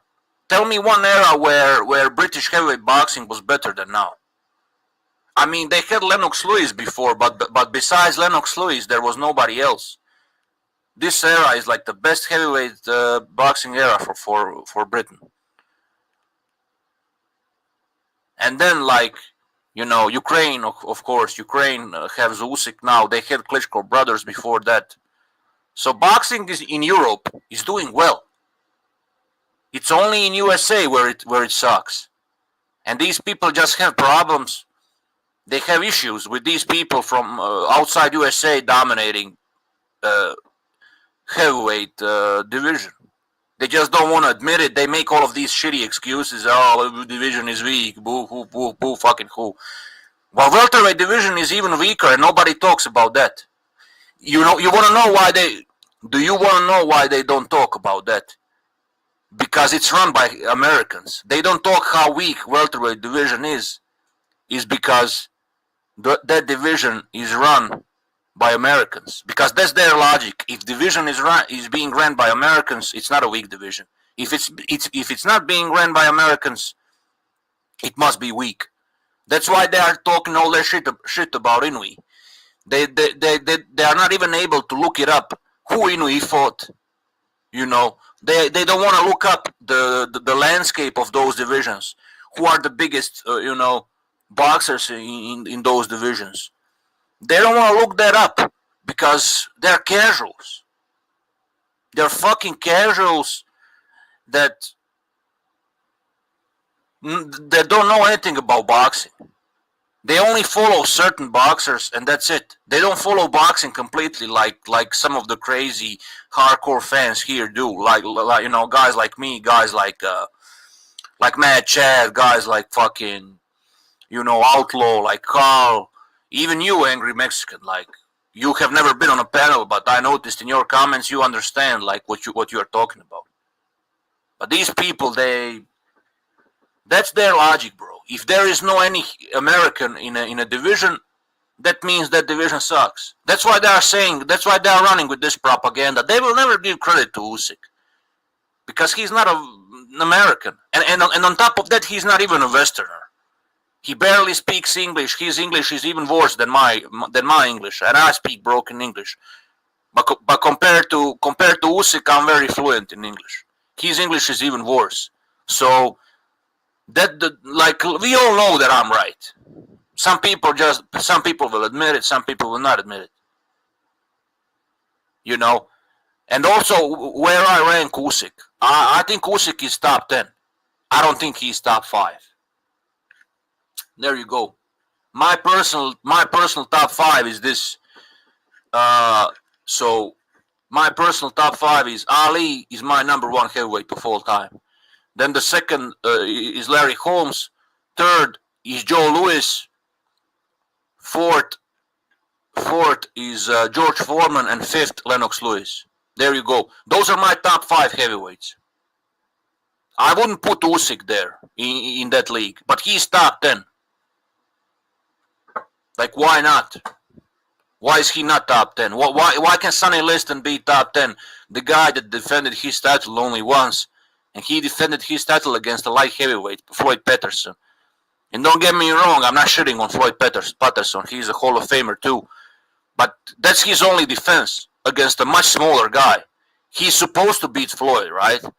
Floyd had no chance, and even people in that era, they knew Floyd had no chance against Liston.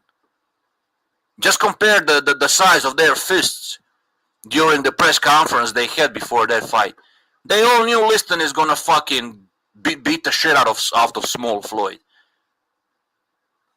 That's why divisions exist, right? So why should Liston be rated the head of fucking Usyk? Why? Just give me one valid reason. I'm not being angry. I'm not going to insult anybody. I respect everybody's opinion. But just give me like one valid reason why Liston should be in front of Usyk. What did he do that's more impressive than Usyk? Usyk's victories are way more impressive. Like, you can say he had less fights in heavyweight division. Fair enough. Okay, fair enough. But is Floyd Patterson and Cleveland Williams, are those wins more impressive than wins over Joshua, Fury, and Dubois? I don't think so. And I'm willing to debate anybody on that. You know? Or how about Rocky Marciano?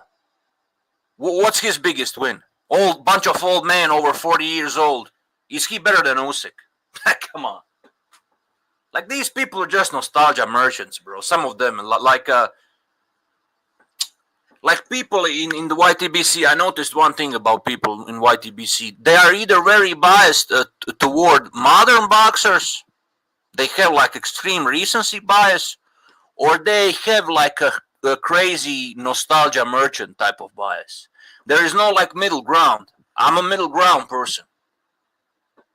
I don't have Usyk in my top 5, but he's in my top 10. Because he simply is. Like, what the fuck, bro? He already has victories over 2 Hall of Famers, and then he has victory over Dubois and Chisora, which are good victories. You guys can say whatever you want about Dubois. But Dubois knocked out Joshua very impressively. You know? So, like I said, these people are just dishonest scumbags.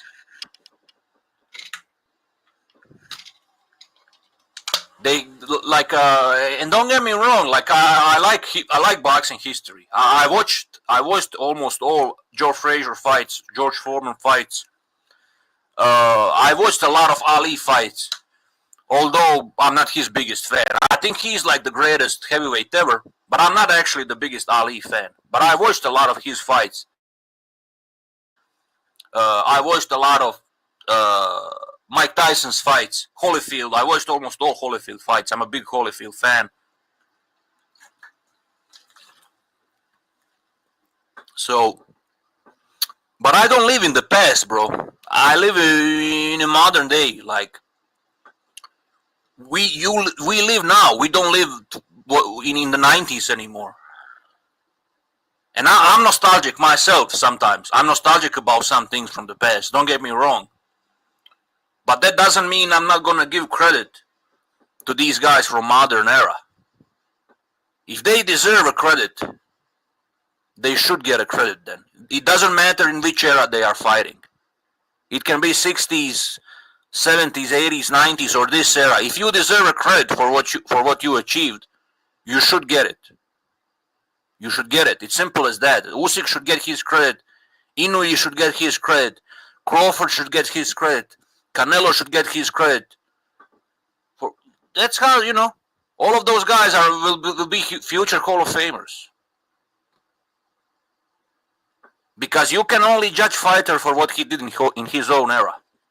Fantasy fights are just fantasy fights. We will never know who would actually win.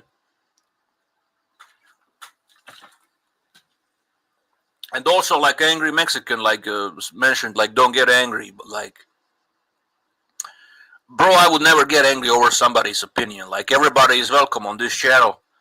If you have a different opinion, than me, jump on a panel. Like we can have a civilized, normal discussion.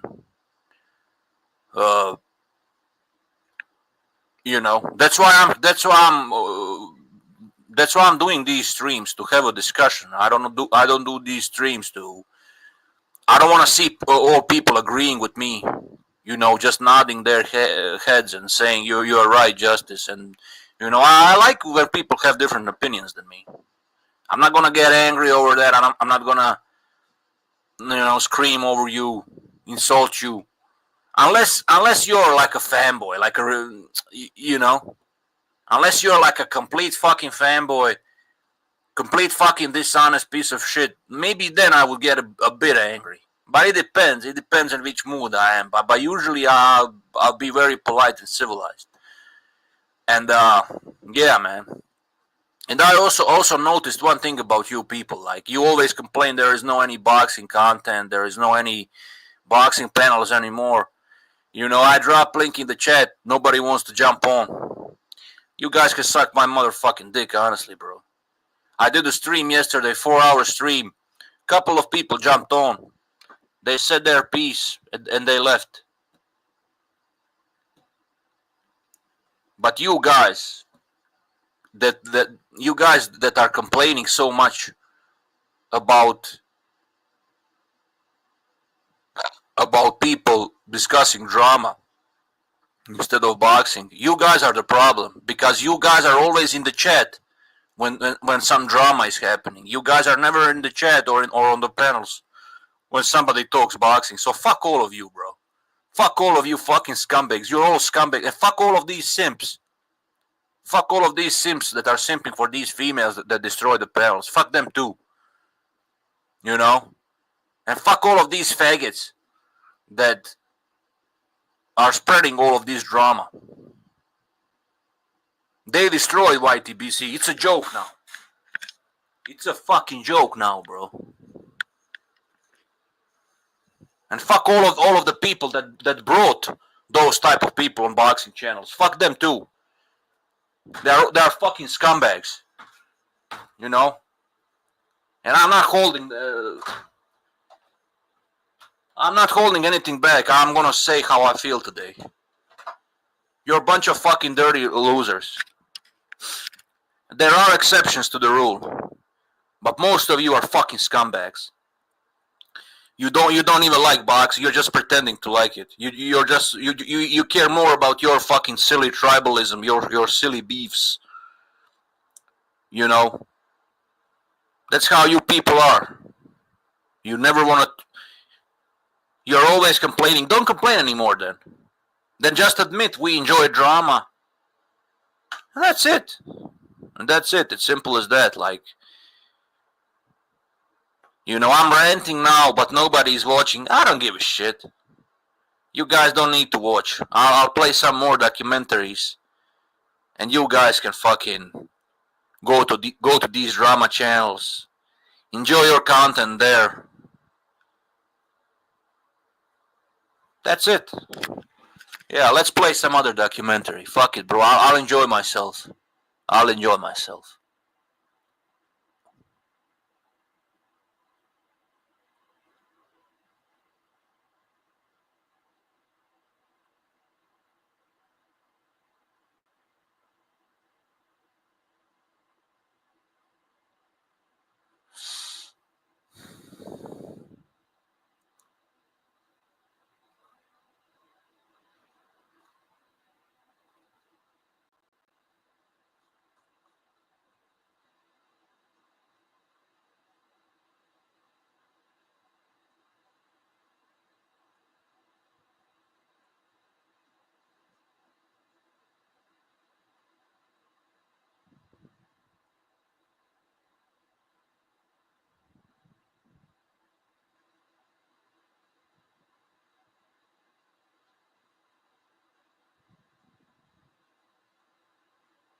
Yo, I'm back.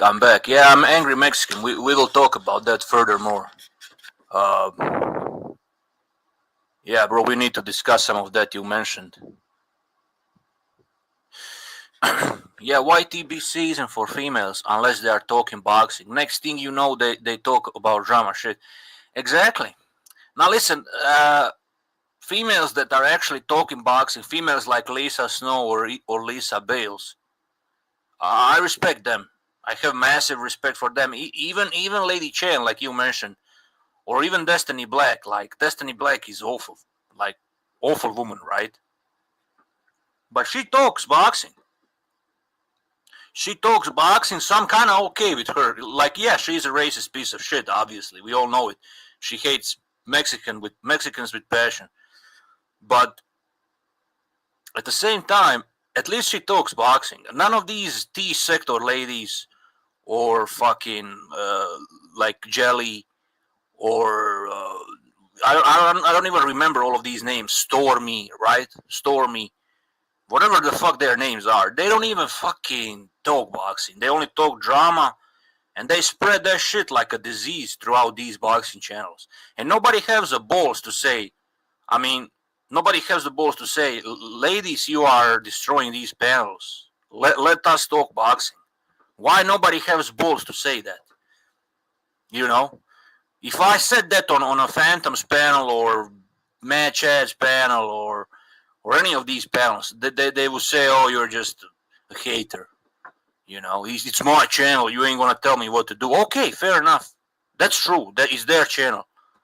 But this is the thing I have problem with. Then don't cry in the chat there is no boxing talk. Why are you crying in the chat there is no boxing talk? Why when you are literally supporting that by commenting in the chat, by watching it, by writing positive answers in the chat, you know, those emoticons, emojis, however you call it, you know, the smiley emojis. Come on, like, what the fuck? Why are you supporting that? If you hate it so much, if you want to hear some boxing talk, why do you support drama then? So, a lot of these people are a bunch of fucking hypocrites. You know, they're saying one shit in the chat, and when the boxing talk finally happens on the panel, instead of 50 people watching, you have maybe 10 people watching. That tells you all, angry Mexican. That tells you the mentality of these YTBC members. It tells you all how. It tells you everything. They have no right. They have no right to complain. Then, if they don't want to watch boxing panel, if they don't want to support it, then don't fucking complain. Then watch your drama and shut the fuck up. You know? It's that simple, bro. And like I said, I have nothing against females that talk boxing. I'm okay with them. I'm okay with Lisa Bales being on a panel, or Lisa Snow, or Destiny, whatever her name is, Lady Chan. Fair enough. At least they will talk boxing. Maybe I will disagree with them. Maybe they will be a bit annoying. But I'm still kind of okay with that. But I'm not okay with these sector ladies. Come on. They don't give a shit about boxing. They don't give a shit about this community. They are even laughing at them destroying it. Like, we infiltrated YTBC, you know, in the chat. If you notice those comments. And these cucks, these simps, they don't want to say anything. You know, and if I say anything, you will have these cucks defending that behavior. Oh, DJ, you're just lying. You like drama too. I mean, listen, bro. Like, I have nothing against occasional drama, but I want that drama to be related to boxing. Like, let's say 2 people on the panel insulting each other over boxing opinions. I'm okay with that. Seriously, I'm okay with people arguing over boxing, even if they get personal. I'm fine with that. But once it goes beyond boxing, when it becomes about doxing, about posting other people's family members' photos on their panels as their avatars and that sick shit, I don't support that. You know, YTBC should not be about that. You know. But yeah. Better heavyweight war, DJ. Ike versus Tua or Foreman versus Lyle? I kind of liked Foreman versus Lyle more, but I appreciate the Ike versus Tua fight also. I think they broke the record for the most punches being thrown in that fight. Ike versus Tua. Nobody threw more punches than those two guys. And although Ike Ibeabuchi won, he was never the same after that. There are even stories from the gym. His sparring partners, they were saying that Ike Ibeabuchi went completely nuts after taking those punches from Tua. People were saying he was referring to himself as a president, and he forced those sparring partners to call him Mr. President. If they rejected that idea, he would beat them up even worse. That's how insane this guy was. He requested to be called Mr. President from his sparring partners. Otherwise, he would either, I don't know, they would either stop being his sparring partners or he would beat them up even worse during the sparring sessions. Insane, right? And then later he raped some woman and he ended up in jail and his career was basically over. That's what David Tua's punches did to his brain, bro. It's fucking crazy, bro. Like in a long terms, he actually lost that fight. I mean, he won on a paper. He won that fight. You know, I'm not taking away anything from his win. I'm just saying he kind of lost in the long terms because he lost his brain cells and he fucking completely changed as a person. He went nuts. He raped a woman and then ended up being in a jail. He basically threw away his entire career. Crazy story, right? It's a crazy fucking story. Ike Ibeabuchi is kind of similar. He's like an Argentinian version of Carlos Monzon. But yeah, bro, this is a good question. But if I was forced to pick, I would say Foreman versus Lyle. I think it was kind of bigger slugfest.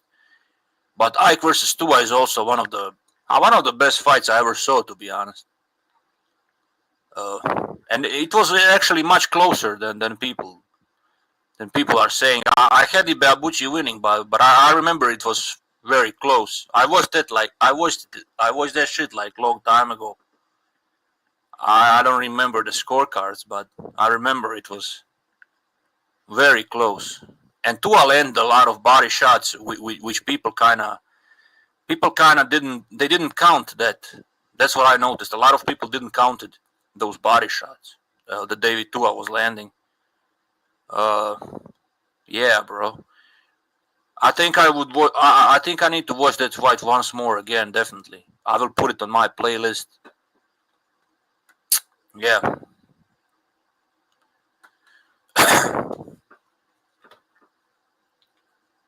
What else you guys want to talk about? Yeah, this is what I want to comment. I already saw some excuses circulating in some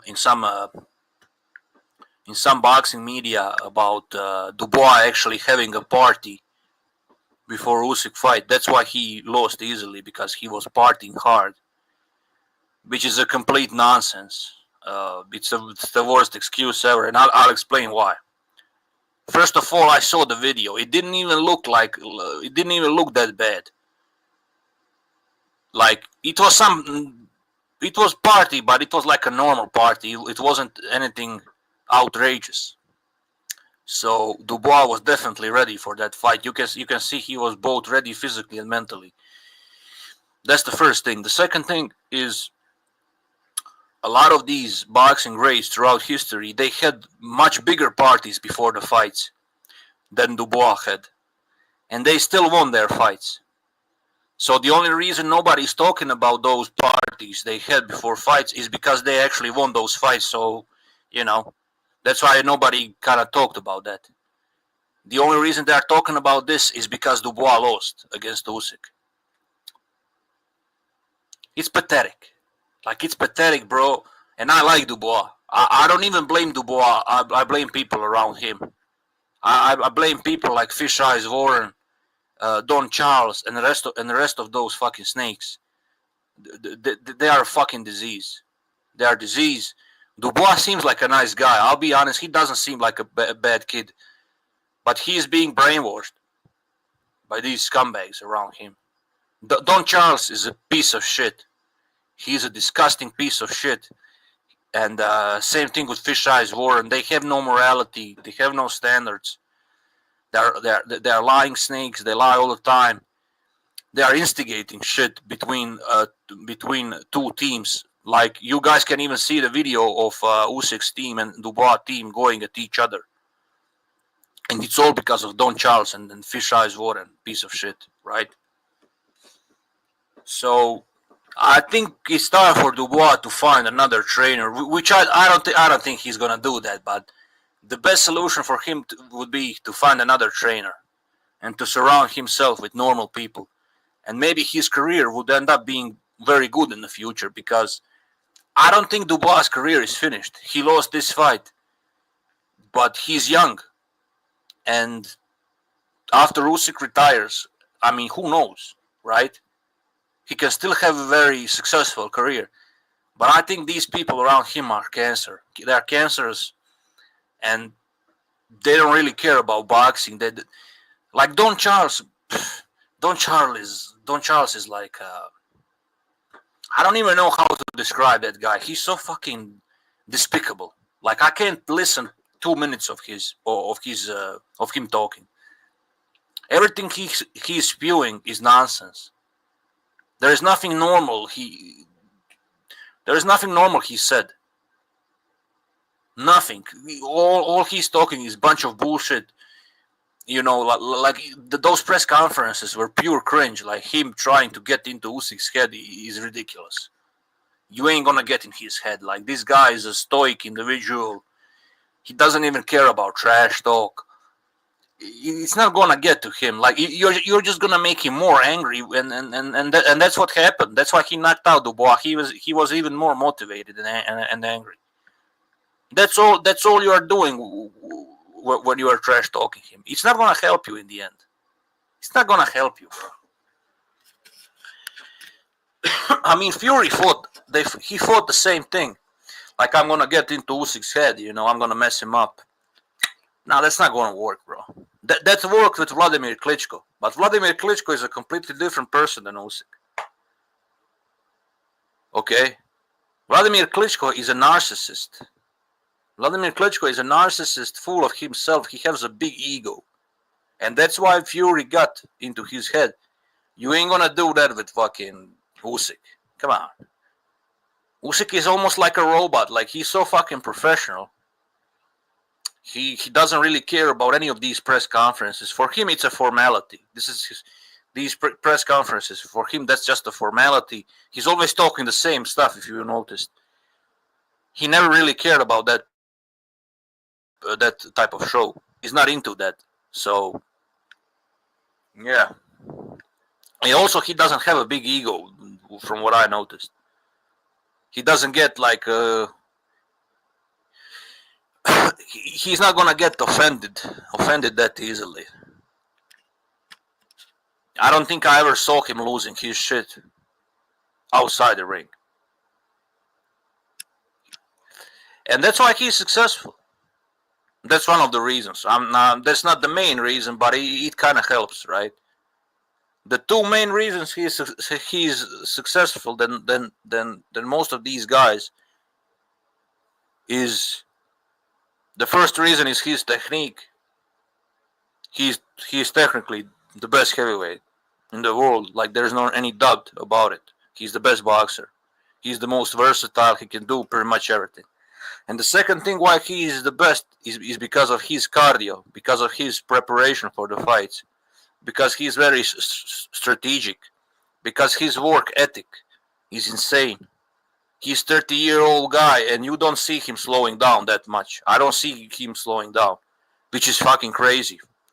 That performance for a 38-year-old guy is abnormal. You don't see it very often. I don't see any signs of him slowing down. And that's why he's the best. Those two reasons are, it's very simple actually. It's not that complicated. The preparations for the fights are one of the most important things. And his work ethic is way above any other heavyweight. Way above Joshua's work ethic or Fury's or Dubois or, you know, Wilder or any of these guys. I think the only guy that has like a chance to beat Usyk is Kabayel. I don't think any of these other guys have any chance against him. Parker would be a decent fight, but I don't think Parker can win against Usyk because that fight would be a chess match. And you guys know that in a chess match, the better boxer is always going to win, and Usyk is a better boxer, so it's going to be like a 12-round unanimous decision for Usyk. It maybe ends up being a bit of like a snooze fest, you know, because those styles, they don't really mesh that well. It's like, you know, those two guys would try to outbox each other, and Usyk is just better boxer overall, so he's gonna win by decision. That's how I see his fight versus Parker. But Kabayel would be a challenge because Kabayel is a massive body puncher. He's the best body puncher in the heavyweight division.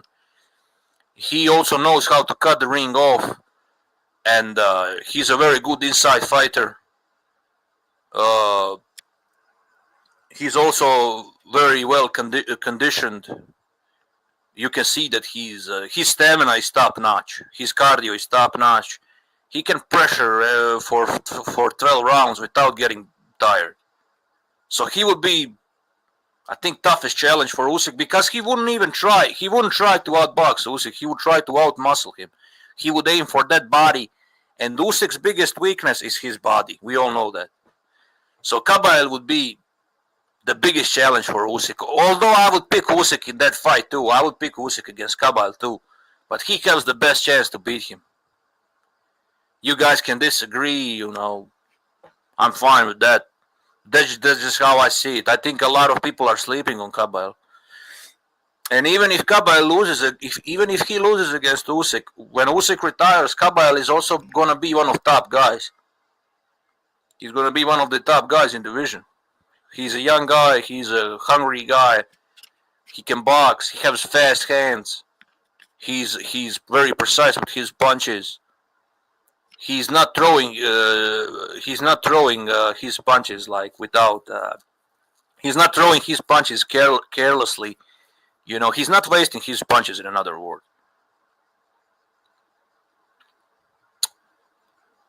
he doesn't do. He applies pressure.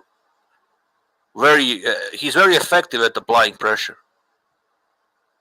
I even think he has a good footwork. A lot of people are not mentioning that, but I think his footwork is actually good. It's not amazing, but I think it's good. It's good. His footwork is good, and his hands are very fast.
Yo, I'm back. I'm back. So something with my connection was fucked up.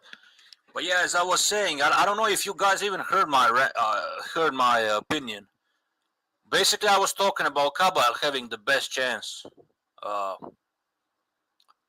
to beat Usyk because of his constant pressure and body punching, fast hands, and a great cardio.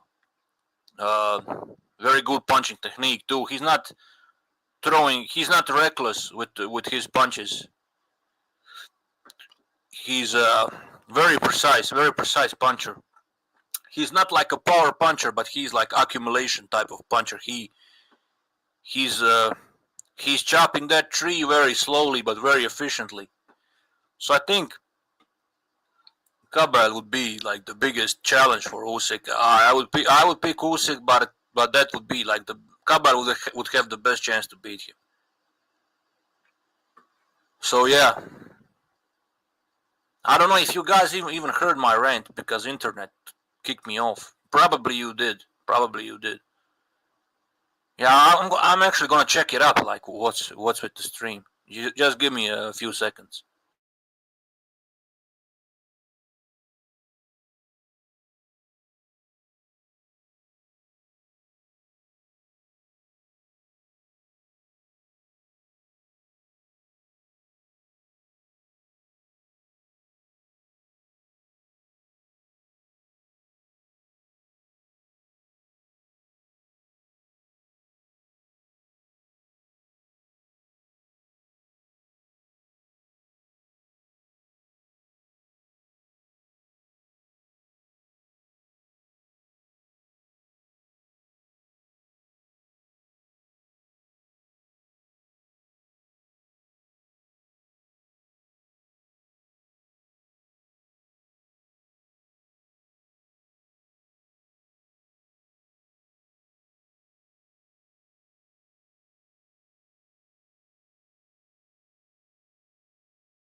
Yeah, it's okay. It actually stayed. Yeah.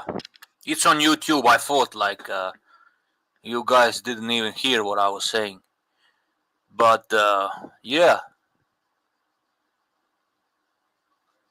Yeah, man, this is getting fucking boring. So I'll be here for 15 more minutes, and that's it. Like unless somebody jumps on, that's a different story then. But I'll be for 15 more minutes, and that's it. You know. And then people can go on their favorite channels and enjoy drama, like you always do.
You know what, bro? I was thinking about something. You mentioned like heavyweight wars.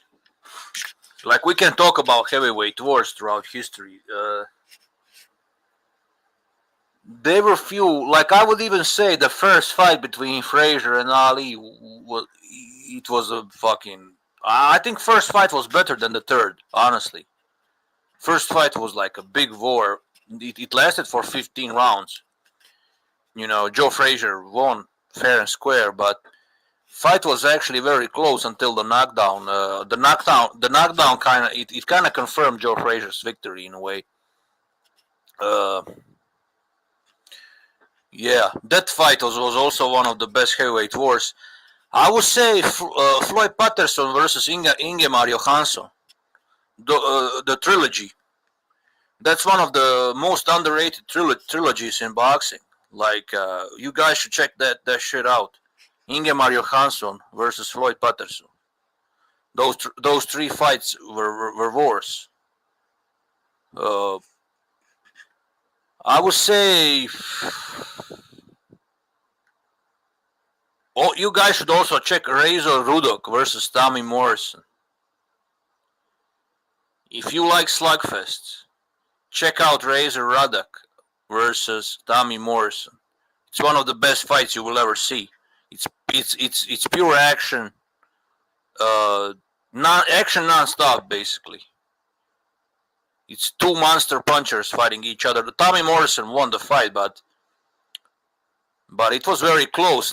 Even Donovan dropped Tommy Morrison. He dropped him once, I think, and Tommy Morrison dropped him twice. But bro, they were exchanging some massive fucking punches, and those guys were monster fucking punchers, both of them, both Tommy and Donovan Ruddock. Jesus, like Ruddock had that smash punch. That smash punch was something between. It was like a mix of left hook and uppercut, some weird type of punch. I don't think anybody else was like throwing that type of punch before Ruddock. And of course, Tommy Morrison had one of the best left hooks in history. So that slugfest, you guys should check it out if you didn't. Also, Ernie Shavers versus Ron Lyle. It was very similar to Ron Lyle Foreman type of fight. It's that type of fight, you know, pure slugfest. Two guys dropping bombs. Crazy fight. I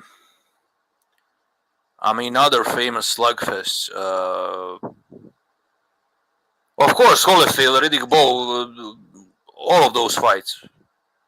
Entire trilogy for me is like, it's amazing.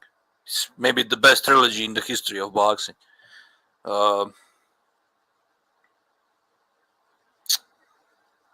Yeah, man. Fuck. Yeah, Holyfield was in a lot of wars too. Holyfield was in a lot of wars. I mean, Holyfield, Muller, Holyfield, Tyson, Holyfield, Michael Dokes, even that shit was a war. Holyfield, Foreman, Holyfield, Ray Mercer. Jesus, the guy was that guy was in so many wars.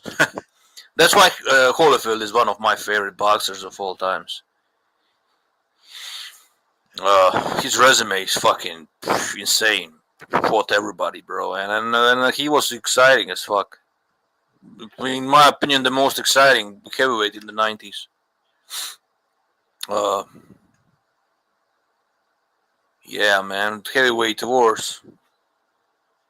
Yeah, I'm thinking there was.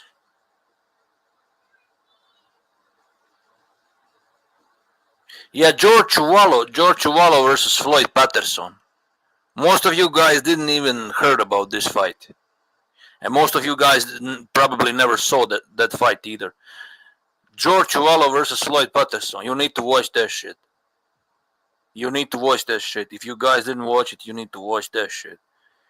That's one of the best fights in the 60s. And it went to the distance. I think it was 15-round fight. If I'm right, I'm not sure, but I think it was. So 15 round like of trading punches of 15 round of two guys trading like massive punches. And Floyd Patterson won, but it, honestly that fight could go either way. Like George Chuvalo had his moments too. Like Patterson won, but like barely. I think it was like fight of the year. I can't remember which year that was, but I think it was late 60s, I think.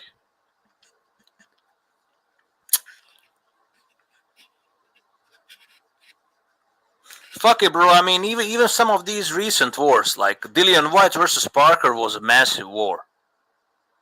It was a fucking slugfest. Chisora versus White was a slugfest too.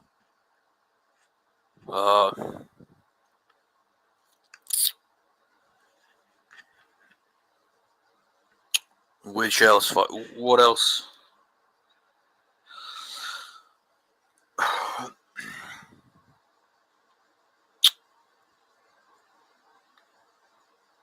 Foreman versus Alex Stewart. If you guys want to see another heavyweight war, George Foreman versus Alex Stewart. Alex Stewart was a massive puncher himself. You guys need to see George Foreman's face. You guys need to see George Foreman's face after that fight. But George Foreman had a granite fucking chin, bro. I don't understand how was he being able to take all of those punches from Alex Stewart and Tommy Morrison. And he never went to floor. He never went down. Fucking insane, bro. George Foreman's chin is fucking insane. I mean, the only guy that knocked him out was Ali. That tells you everything. Only the legend knocked him out. And that's why Ali was so great.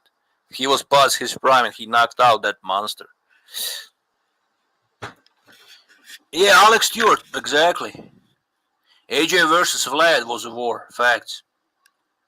You need to check out Foreman versus Alex Stewart. I'm telling you, bro. A lot of people forgot about that fight. It's one of the most forgotten fights ever. Also, Ray Mercer versus Tim Witherspoon. You guys need to check that out too. Ray Mercer versus Tim Witherspoon. Another war.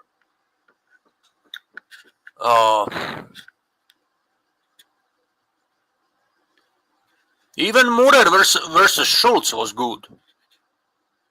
Schultz was actually doing good against Michael Murer. Michael Murer won, but Schultz performed very well. It was a good fight. DJ Holyfield hit Foreman with 24 punch combo, and he just walked exactly. And although Holyfield is not like a massive puncher, but he still knocked out Mike Tyson. He knocked out Buster Douglas. He stopped Michael Murer. He knocked down Riddick Bowe. He almost knocked out Riddick Bowe. He knocked him down once. So it's not like Holyfield is not feather-fisted. He's not like a massive puncher, but he's not a weak puncher either. And Foreman, like you said, Foreman just walked through a 24 punch combo. Fucking insane. Like, that guy was a freaking animal, bro.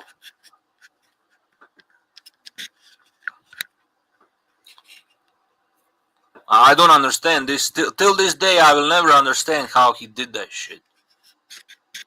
I don't think anybody in history would go through a 24 punch combo from Holyfield. If that was any other heavyweight, they wouldn't be able to do that. Maybe George Chuvalo would be able to do it, but other than him, nobody else. I don't think nobody else would be able to do it. You know, like any of these modern heavyweights, if this guy landed like a 24 punch combo on them, they would go down and they wouldn't even try to get up. Like Dubois wouldn't even try to get up. AJ is fucking chinny, you know. Fury also got knocked down multiple times in his career. None of these guys could take 24 punch combo from Holyfield. None of them. David Tua had some cranium on him. Facts. That's true. That's true. You ain't lying. I think David Tua was only knocked down once in his career, but he got up quickly. I think that was against Monte Barrett.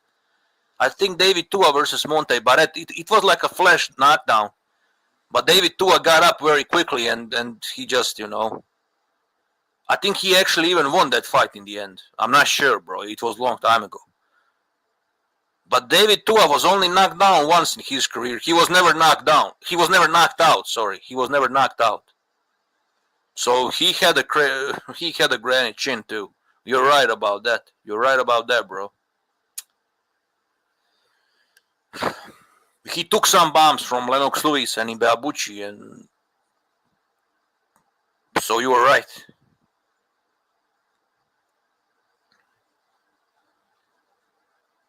I think he fought Hasim Rahman too, right? Hasim Rahman was another big puncher, and David Tua took blows from him also. So David Tua fought a lot of punchers, and none of those guys were being able to seriously hurt him.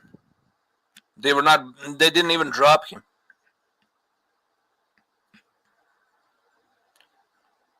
Oh, yeah.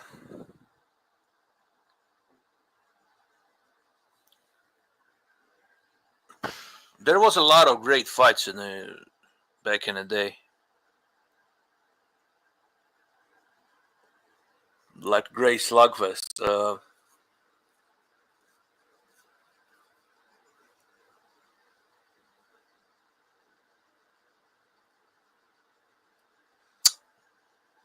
I think Bone Crusher Smith and Razor Rudok also had like a slugfest. That was a big slugfest too. Razor Rudok versus Bone Crusher Smith. Both massive punchers, of course. Yeah. You know who had a chin that doesn't get talked about enough? It is. You know who had a chin that doesn't get talked about enough? It is James Toney. Outside of Roy Jones, which wasn't really a knockdown. I don't think Toney was ever down. No, you're right.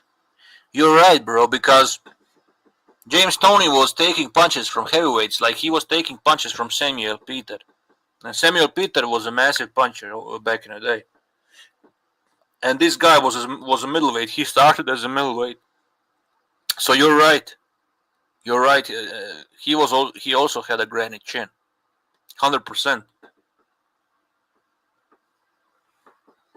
But if I had to pick which guy had the best chin ever, I would say George Chuvalo had the best chin. At least from the footage, from video footage I saw. I would say George Chuvalo had the best chin because he got stopped by Joe Frazier and George Foreman, but he never went down. He never went down. He was never knocked down. Never in his career. The guy had 90 fights. He was never knocked down. Every time he lost by stoppage, it's because referee stopped it, because he was taking so much beating. I think Joe Frazier broke his orbital bone. Joe Frazier broke his orbital bone, bro. Imagine that shit. And he was still fighting. You know, the ref stopped it. It's not like, you know, he didn't went down, or he was fighting with a broken orbital bone, bro. It's insane to even like. Can you imagine any of these heavyweights today doing that? It's a real miracle he didn't ended up being blind. Like Jesus, like taking those, especially with those left hooks Joe Frazier was landing. Crazy motherfucker, bro. And he fought other punchers too. He also fought Cleveland Williams.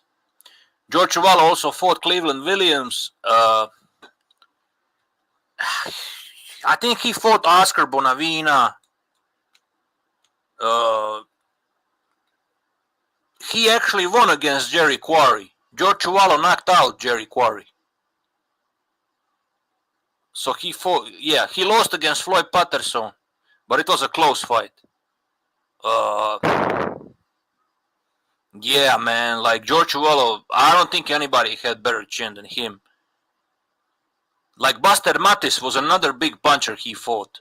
That was another massive puncher. Like Buster Mattis weighed like 260 pounds. And Chuvalo was taking punches from him like they are nothing. He was eating those punches like they were nothing. Yeah, man. He fought some massive punchers and was never down. Crazy, bro.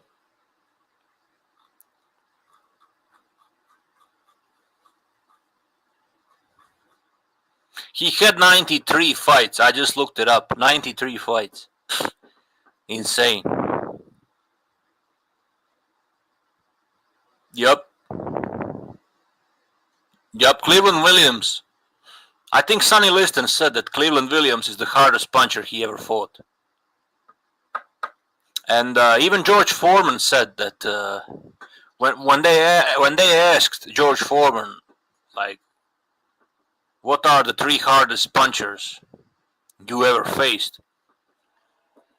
He said it's Ron Lyle, Jerry Cooney, and Cleveland Williams. And he never actually fought Cleveland Williams in an official fight.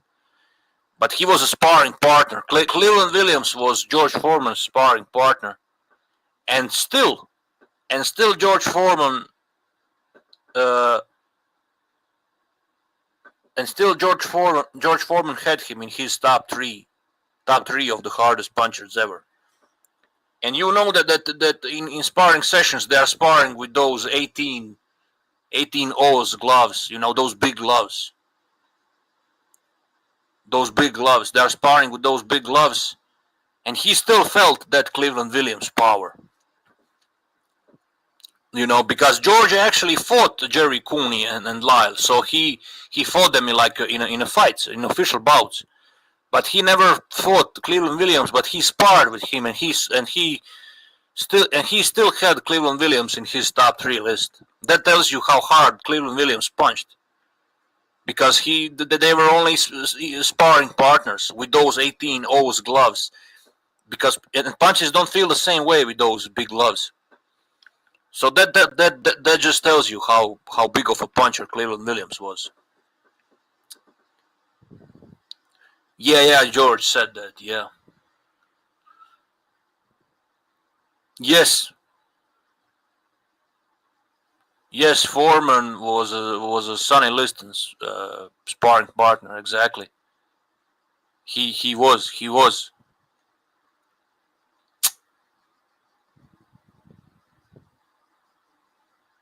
was his sparring partner.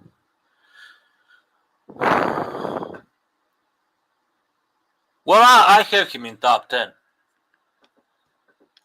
But he's number 10 or number 9. I wouldn't put him higher than that. Like number 10 or number 9. I wouldn't really put him at like number 6, number 7, number 8. I wouldn't put him in those positions. He's not top 5. But he's up there. And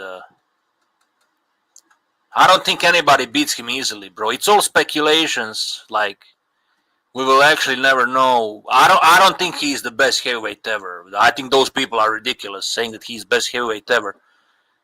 Nah, in my opinion, fuck no. He's not the best heavyweight ever. However, I would say he's top 10 for sure. And nobody would beat him easily. His style is very unique, and nobody would have like an easy time with him. That's for sure.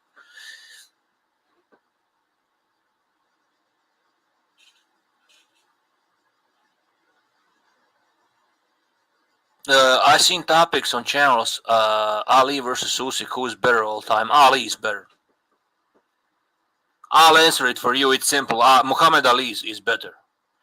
Muhammad Ali actually beat much better competition. He's much more proven. It's simple as that. You know, you can't compare George Foreman and Joe Frazier with fucking Anthony Joshua and Fury. Especially Anthony Joshua. I can't even see Anthony Joshua I can't see Anthony Joshua beating guys like George Foreman or Joe Frazier. Like never. I just don't see it. I don't see it happening, bro. I think George Foreman would like put him to sleep, put him in coma. We are talking prime for prime here. Maybe even old version of Foreman would knock out Joshua, to be honest. Maybe even that version would beat him. Fury is a different story. Like Fury is a different story. I don't think he's better than George Foreman. George Foreman would beat him, but I can see Tyson Fury beating Joe Frazier because of the size difference, and also because of the style. I don't think Joe Frazier's size and his style, it doesn't mesh very well with Tyson Fury's style and size. But Muhammad Ali has much deeper resume. It's not only Joe Frazier and Foreman. He also has victories over Liston, over Patterson, over Ron Lyle, Shavers, Ken Norton. His resume is much stiffer. It's not even comparable, to be honest. Let's be fair. It's not even comparable. And prime for prime, like if we are talking resumes, it's not even comparable, obviously. And also head to head, I think prime for prime, Ali would beat him too, prime for prime. But Usyk would have a chance to beat the 70s version of Ali. I think I would even pick Usyk against 70s version of Ali. But not the prime one, not the 60s. The version from the late 60s, early 70s, Ali would beat Usyk, that version. But the older version, I don't think so. The version that fought like Shavers, Ron Lyle, Usyk would have a chance to beat that version.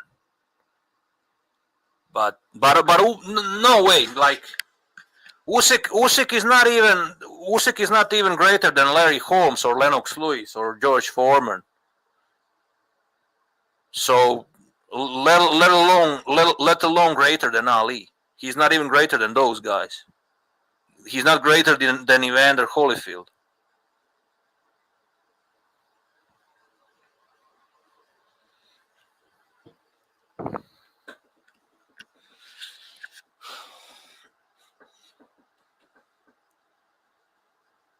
Yes, that's why I said that Usyk has a chance to beat that version of Ali, because that was Ali from the late 70s. I think he fought Jimmy Young when he was much older. And a lot of people think that's robbery, bro. I never watched that fight, to be honest. I never watched the full fight. A lot of people actually think that Jimmy Young won that fight. So I definitely need to watch that fight. I definitely need to watch it. I got Usyk, bro. David Haye is a bit chinny. He's a bit chinny. But David Haye was pretty good at cruiserweight. But I think David Haye is too chinny and too open for Usyk's counters. He's holding his hands too low, which is kind of like a death sentence against Usyk, especially because Usyk is so precise with his punches. He can throw at any angles. So I got Usyk by a stoppage, but let's say like, I wouldn't say early stoppage. I would say stoppage in like 7th or 8th round. 7th or 8th round stoppage, yeah. I think Usyk by a TKO. But David Haye was pretty good cruiserweight. I ain't gonna lie, bro. A lot of people are sleeping on David Haye's resume in cruiserweight. He was undisputed champion in cruiserweight, so he was respectable fighter.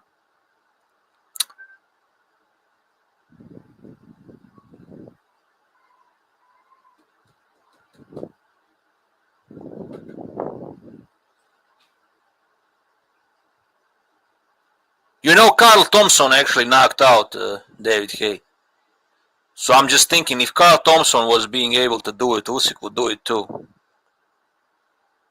I think Usyk and Holyfield are two best cruiserweights. It's basically like a pick'em. It's a pick'em type of thing. Like, maybe you can say that Usyk actually had a better resume in cruiserweight. But overall, Holyfield is better, of course, because Holyfield's resume at heavyweight is miles better than Usyk's resume. Remember, hey, two-piecing Chisora in the crowd. Yeah, bro. I remember that shit. You know what's funny, bro? Now that you mentioned that, David Haye was actually the most impressive in winning against Chisora. All of those other guys were kind of struggling against Chisora, right? You know, Vitali struggled with Chisora. It went to a decision. He won by unanimous decision, but his win was not impressive as David Haye's win over Chisora.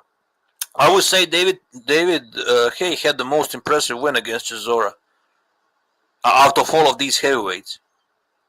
Like Dillian White struggled against Chisora, Usyk struggled against Chisora, fucking Parker struggled against Chisora, Kabayel struggled against Chisora, but like David Haye actually had the most impressive win against Chisora, right? He knocked him out. It was pretty easy. Nobody else had such an easy fight versus Chisora, bro. So David Haye was a good fighter, bro. Like I don't give a fuck what anybody says. He was good. He was good. Let's see other comments. Usyk has a cruiser. I think outside of Quavi, who did Holyfield beat at cruiser? Fair enough, bro. I think you're maybe right. Like, I will admit, you have a point. You are probably right, bro. You can say that, maybe head-to-head Holyfield would win, but Usyk had better resume at cruiserweight than Holyfield. I think you're right.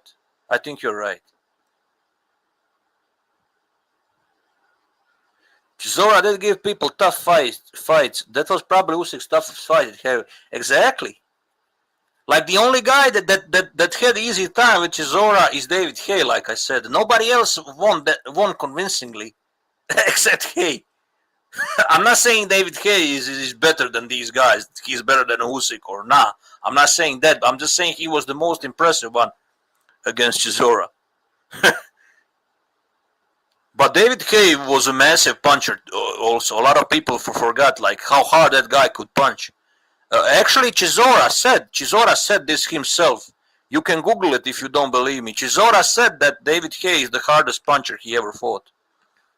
He said that David Haye hits harder than Vitali Klitschko and any of those other guys he fought. Those are not my words. That's what he said.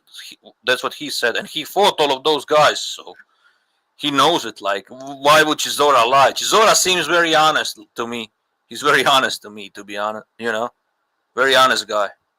I picked Joyce to beat Chisora pretty convincingly. He blew up my parlay. Yeah, man. Like one thing about Chisora, he lost almost all of his biggest fights. He lost like 95% of his biggest fights, but he fought everybody. Motherfucker fought everybody from two different eras. He fought everybody in Klitschko era, and he fought everybody in this era. In this era we have right now, the Usyk, Joshua, Fury, Wilder era. He fought everybody also. You know, some guys even ducked him. Like he called out. He called out not White. Sorry, he called out Wilder. Wilder actually never faced Chisora. Joshua never faced Chisora either. So I don't know, bro. Like he's a tough motherfucker. I always said Chisora was kind of like gutty at heavyweight. Yeah. Yeah. I actually like Chisora. I ain't gonna lie, bro. I kind of like the guy. He has big cojones, as Latinos would say. Big cojones. I don't think anybody can deny that.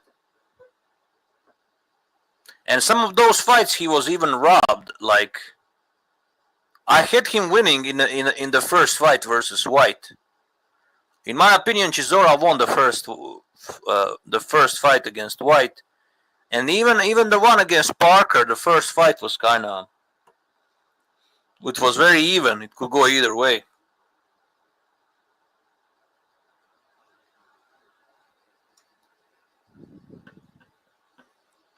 So yeah, he gave Kabayel a tough fight too. Kabayel won like by split decision. So yeah.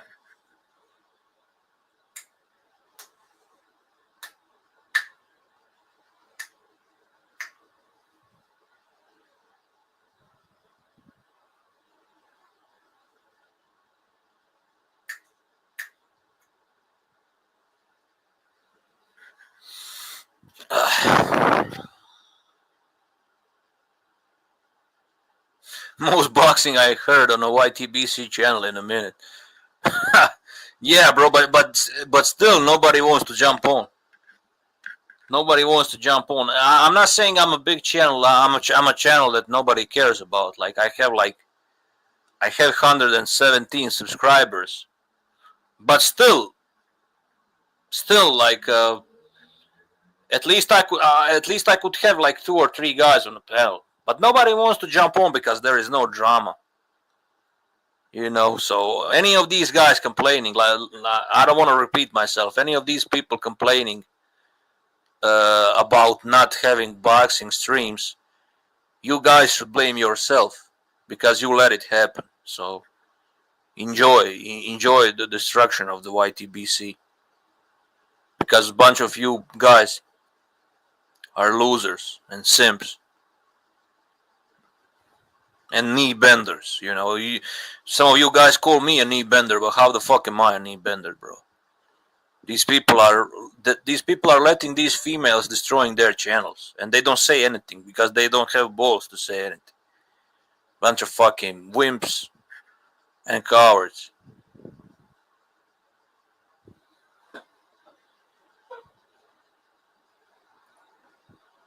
That's what they are.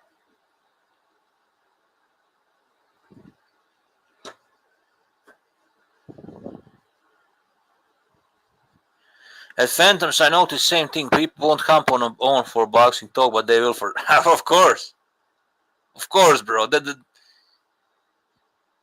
It's the fucking truth. Like everything you wrote is fucking truth. So I'm not the only person that noticed that thing. But these people want to pretend. They want to pretend that they care about boxing, and you know we are all about boxing. We want to talk boxing talk. Fuck you. Well, none of you want a boxing talk, bro. You're a bunch of fucking scumbags, lying scumbags. Bunch of fucking lying scumbags. That's what you guys are. You don't want to talk about boxing. You want to talk about who doxed Jelly, who doxed Veronica, who doxed fucking Alonso, and all that garbage. All that garbage that nobody gives a shit about.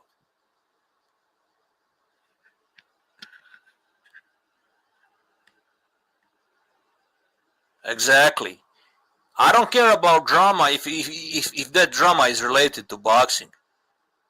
Like, I actually like when people insult each other, but the main topic still needs to be boxing. If they are insulting each other over boxing, I'm fine with that. You know, like for example, Johnny Boy. You remember Johnny Boy? We all know who he is, right?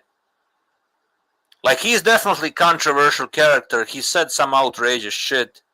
There was a lot of drama, blah, blah, all of that. And that's all truth, right? But still he talked boxing. He was usually insulting people over boxing. Johnny Boy would insult somebody because somebody disagreed with him. At least it's related to boxing, right? He was fuck your mother, fuck this, fuck that. I hope your family dies, fuck you. But it was related to boxing. If you disagree with him, like I remember once he got angry over GTS not agreeing with him that Haney versus Loma was a robbery, right? GTS didn't want to agree with him. We all know why, you know. We all know GTS. And then Johnny Boy went completely berserk, and then he, fuck you, you piece of shit. You fucking cold piece of shit. Like you just hate Eastern Europeans. You hate Loma, but it's still related to boxing. It's that those, like, you understand what I'm saying? It's not related to some petty drama. So I'm fine with that. I'm actually okay with that. Yeah, sorry, you mentioned, yeah. Let me see. We lost some players like Johnny Boy, Jimmy, GT. Exactly. Jimmy was entertaining also. Jimmy he's very knowledgeable guy. He knows a lot about boxing, but he went crazy sometimes. He would go completely crazy, insult people, call them all names, but it was still related to boxing. It, like 90% of the time, it was related to boxing. GTS, same thing. GTS would come across as condescending, all this shit, but still, that was all related to boxing. So that's the drama I like. I don't like this petty drama that's not even revolved around boxing. I don't want to listen about that, bro. I'm sick of that shit, bro.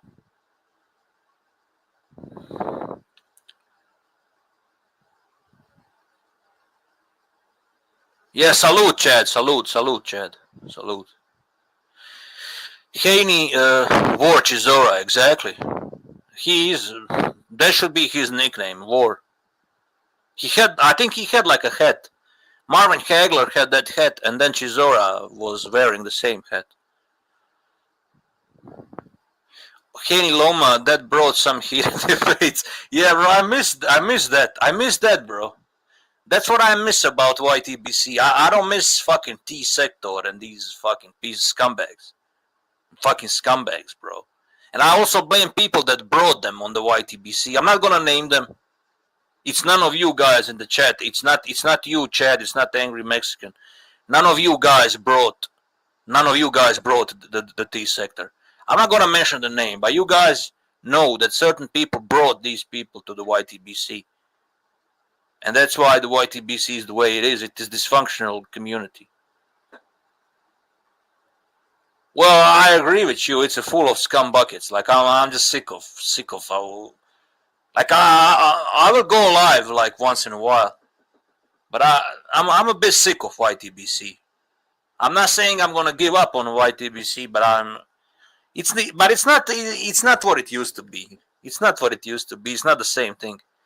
It was way better before. Maybe if Johnny Boy gets out of jail, maybe it will get better. Maybe if Jimmy comes back or GTS, that would be like a YTBC again, like a real YTBC. When I came around, DJ Punch Drunk was doing karaoke Thursday. I remember that. I remember that, bro. But you know what?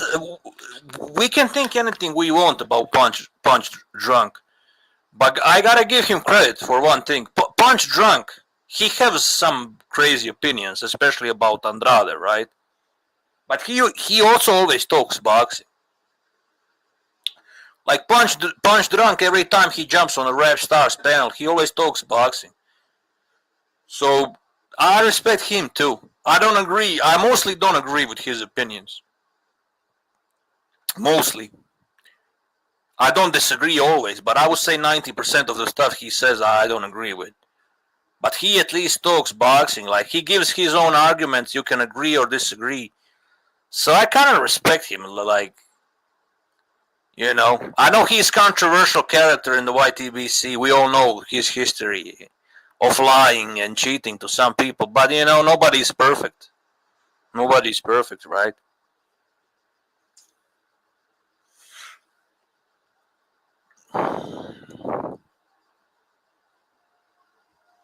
But he's right about Usyk. I was listening to him talking about Usyk yesterday on a Rap Stars panel. He was arguing against other Americans. Like, he even said, like, Punch Drunk was even being honest. He said a lot of these Americans have issues with, like, giving they have issues with giving any credit to Usyk. He was right. I agreed with. I was agreeing with that. Punch Drunk was being very honest with the whole Usyk thing. He even said a lot of these people are nostalgic, like, and he's an older guy too, right? Punch Drunk is like 40 years old, I think. So yeah.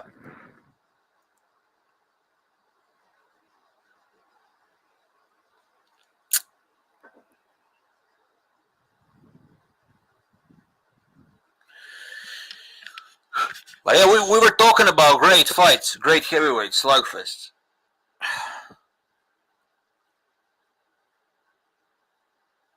I even liked Andrew Galata and Riddick Bowe fights.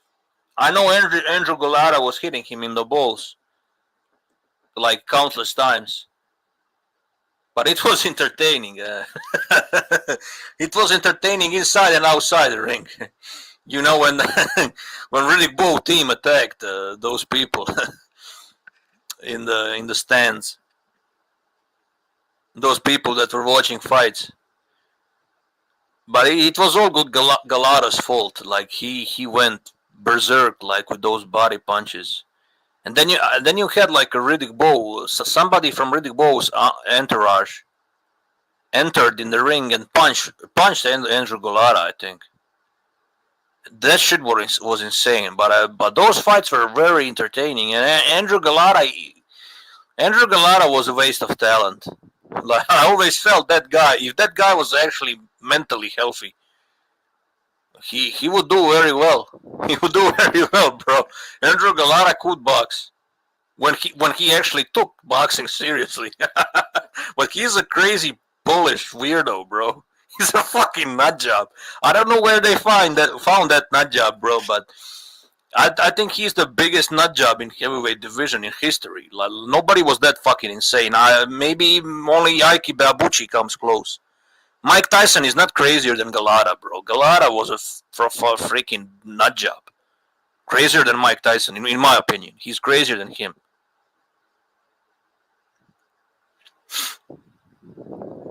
And he was winning the fight against Riddick Bowe. He was winning that fight, but he still continued with low blows. Like, what the fuck? I will never understand that type of mentality.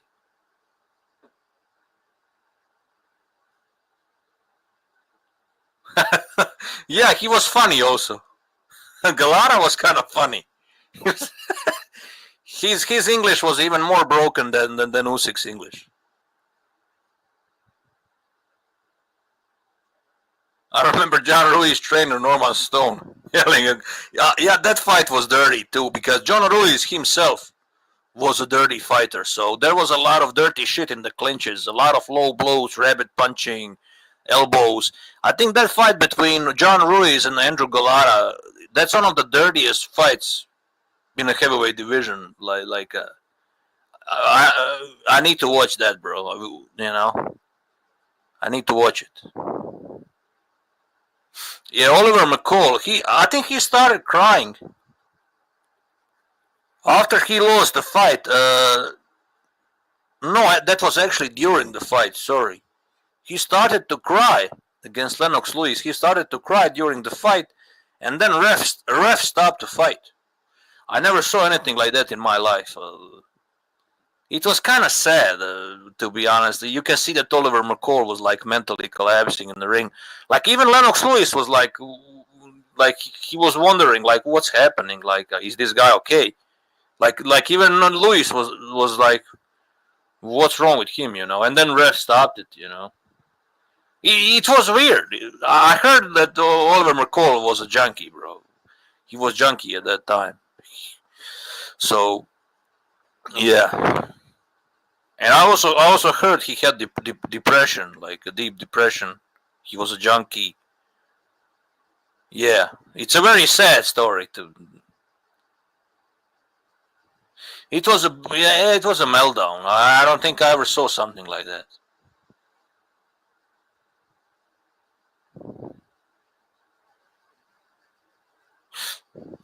Galata won, but it was close. Yeah. Yeah, he started crying, exactly.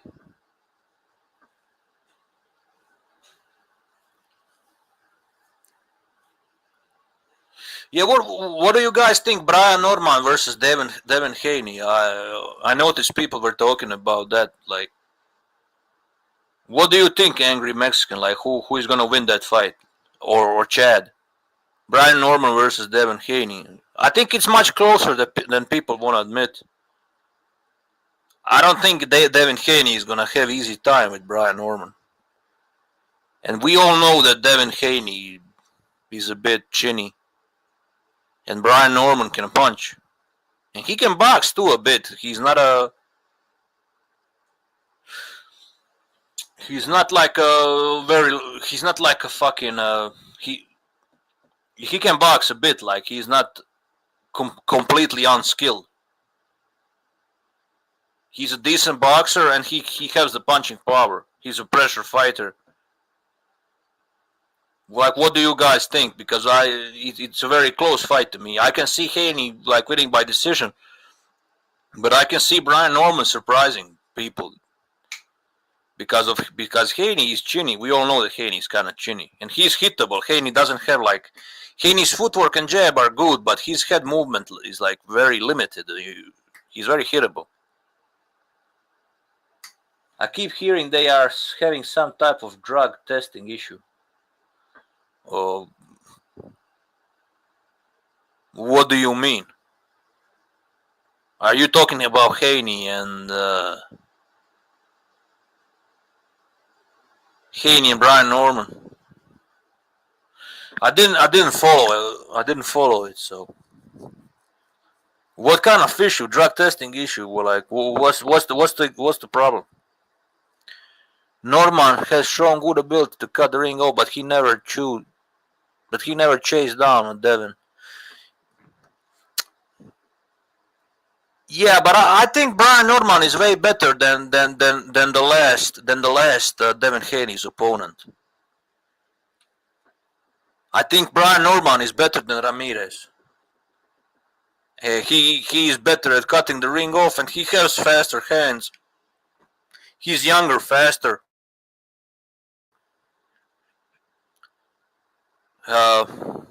So yeah, I think he would be way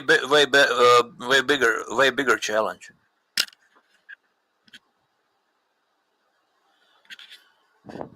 Yeah, Fight Sports Talk is a good guy. Like, I don't know why people are trolling him. Like, some people like to troll him. Like, I have my disagreements with him, but he's okay guy. He just wants to talk boxing. He's a simple guy that just wants to talk boxing, but people like to pick on him. I think they like to pick on him because he has like a bigger vocabulary than all of these people. He gets very analytical. You know, the way he's explaining things, his vocabulary is pretty good. He's very analytical. He knows how to break down fights in a very in a very educated manner. Like he does that way better than most people on the YTBC, right? And that's why some people are jealous of him, I think. Although some of his opinions, I will never agree with those opinions, but I think some people are jealous of his vocabulary, and then they are picking on the guy. They're just picking on him because they know he's so. It's easy to get him angry. Like, he gets angry very fast. He has a temper, right? Nobody's perfect, but that's his weakness, and that's why they're picking on him. It's because of the way he speaks and because he has the temper. But he's a good guy. In my book, he's a good guy. I like talking boxing with him, even when I have my disagreements.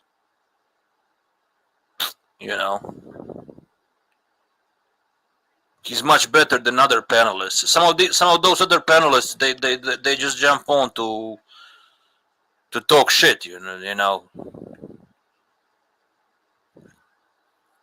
Some of those guys are just fanboys.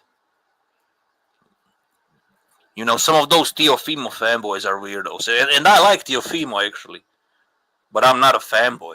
I like Teofimo, but some of them are ridiculous. Like, they will use any excuse in a book for Teofimo. They will make any shit up, any shit possible, just to defend him.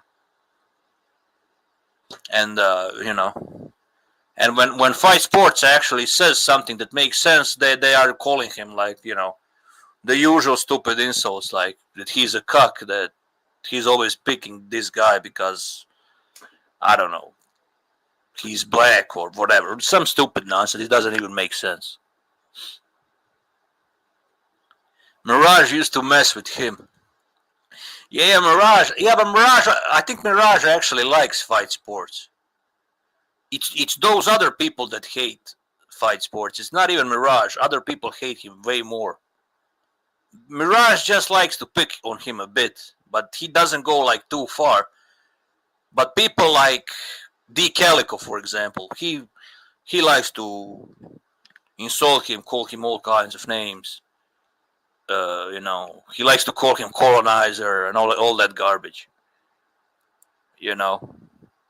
But if Fight Sports said something like that, he would be called a racist, right? So double standards as usual. So Mirage is he's just trolling, but I don't think he really hates Fight Sports. But D. Calico and some of those other people, they are really giving him a hard time. D. Calico is a hateful individual, but he's a very, very hateful individual. Very biased and very narcissistic also. Salvador Sanchez versus Inoue. Oh, Salvador Sanchez, come on, bro. Salvador Sanchez would whoop him. Come on, Salvador Sanchez is one of the best boxers I ever saw, bro. He's one of the most complete boxers I ever saw. Offense, defense, footwork.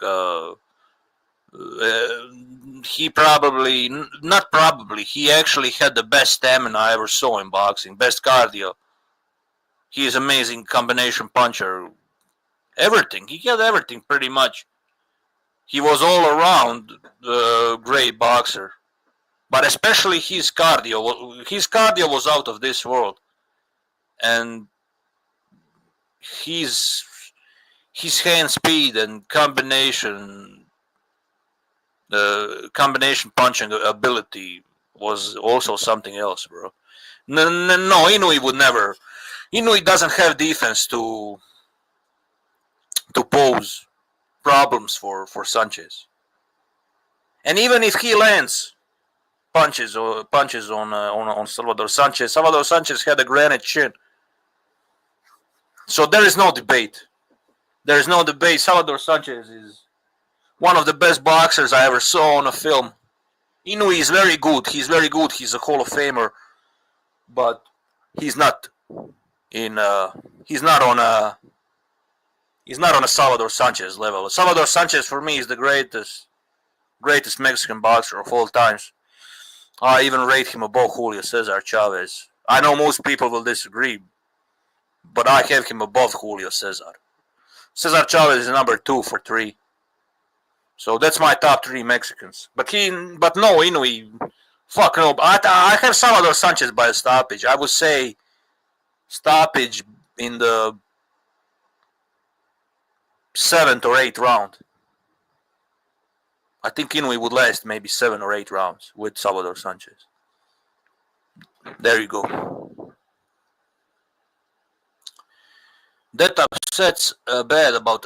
Of course, I mean, what does that even mean? Like, let's be honest. Like, that was like 200 years ago, 300 years ago.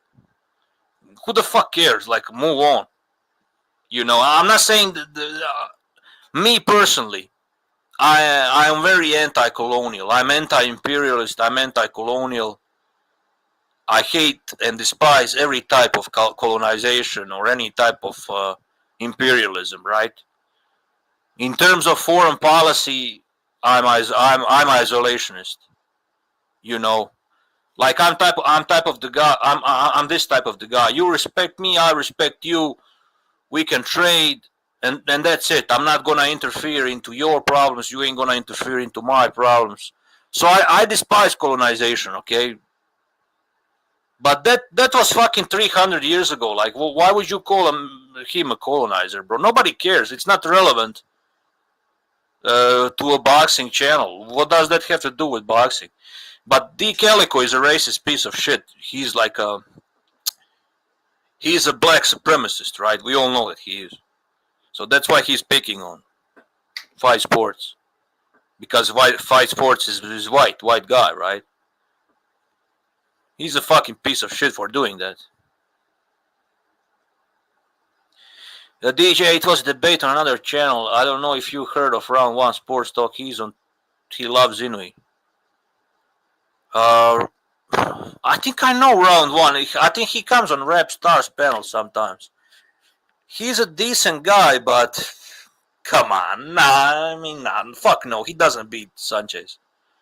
What are you guys even talking about? Come on. Salute, Caesar. Salute. I believe Salvador beat 3 Hall of Famers. Exactly. I think he beat Wilfredo Gomez, right? Azuma Nelson. And what's the third guy's name? What's the third guy's name? The third Hall of Famer he beat. It's Wilfredo Gomez and Azuma Nelson and another guy. Danny Little Red Lopez, right? Is it Danny Little Red Lopez? Is it him? I don't want to cheat. I don't want to Google. I think it's Danny Lopez, right? I don't know if you guys in the chat can confirm. I hate when boxing. Yeah, he beat Laporte too. But there was another guy he also beat. I think it was Danny Little Red Lopez. I don't know, bro. But I know he beat Laporte. Laporte was another good fighter. I hate when boxing fans say guys are too young to take big fights. Fernando Vargas fought Winky, Aiko, Oscar Tiro by 23. Yeah. Yeah, bro, Fernando Vargas stepped up every time. I hate that shit too. I think somebody like Moses Itauma should step up early also. You know, if he's so good, he should step up immediately.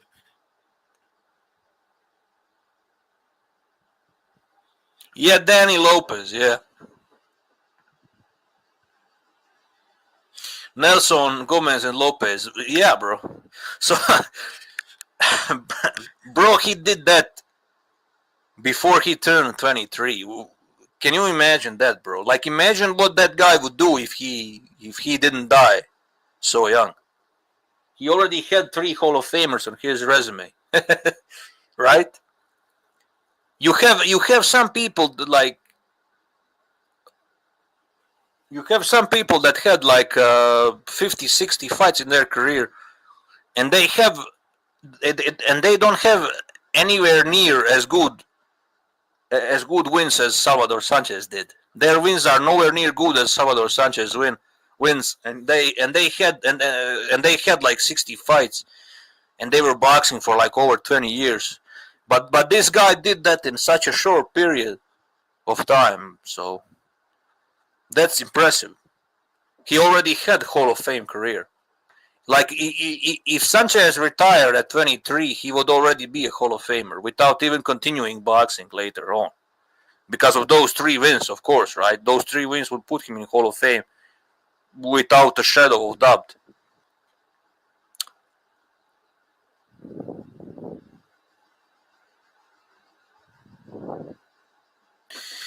Bud Crawford, no hate to him, but he already does have off.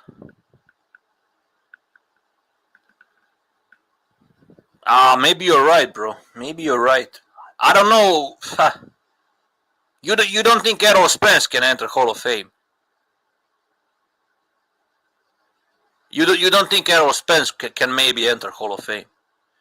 Because I'm just thinking, like, if Deontay Wilder is going to be Hall of Famer, which I totally disagree with, but It's not me deciding anything, right?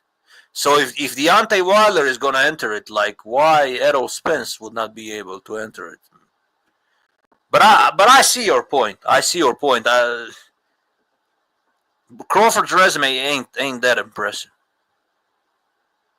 Like his resume is good. Like, don't get me wrong. I think Crawford has a good resume, but it's not like it's not anything special. Like, it's not amazing, and it's not even his fault. The reason Crawford's resume is thin is because welterweight division was awful. When he boxed in welterweight division, it was awful. Like, he had some good wins, you know. I would say like Victor Postol, Errol Spence, Sean Porter, Kell Brook, Gamboa. I would say those wins are good wins, but not exactly Hall of Fame material, right? I don't know. Maybe Spence will enter Hall of Fame. It depends. It's all politics at the end of the day. I wouldn't put Spence in, but he might get in. Yeah, but that's what I'm saying. I'm just thinking, you know. I'm just thinking if Wilder is gonna enter it, then maybe Spence might enter it too.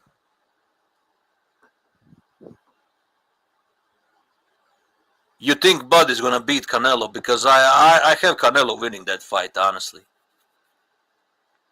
I have Canelo against Bud Crawford. I have Canelo by stoppage. I don't think Bud can box perfectly for 12 rounds.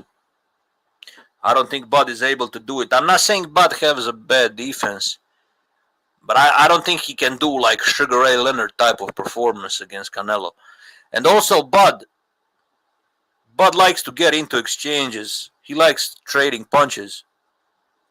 And trading punches with Canelo is never a smart thing to do, because that's where Canelo is actually the best. When you trade punches with him, then he shows his superior upper body movement,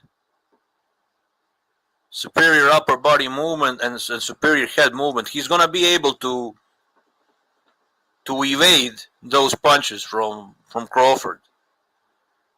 Like, Canelo is great at exchanging punches, because like I said, he knows how, because of his superior upper body movement, and Crawford is gonna do that, because Crawford does that in every fight. Like Crawford has educated footwork. But he's, in my opinion, this is just my opinion, right? Maybe I'm wrong. Like, I will admit, if I ended up being wrong, I will jump on a panel and I will say I'm wrong. But this is my opinion, right?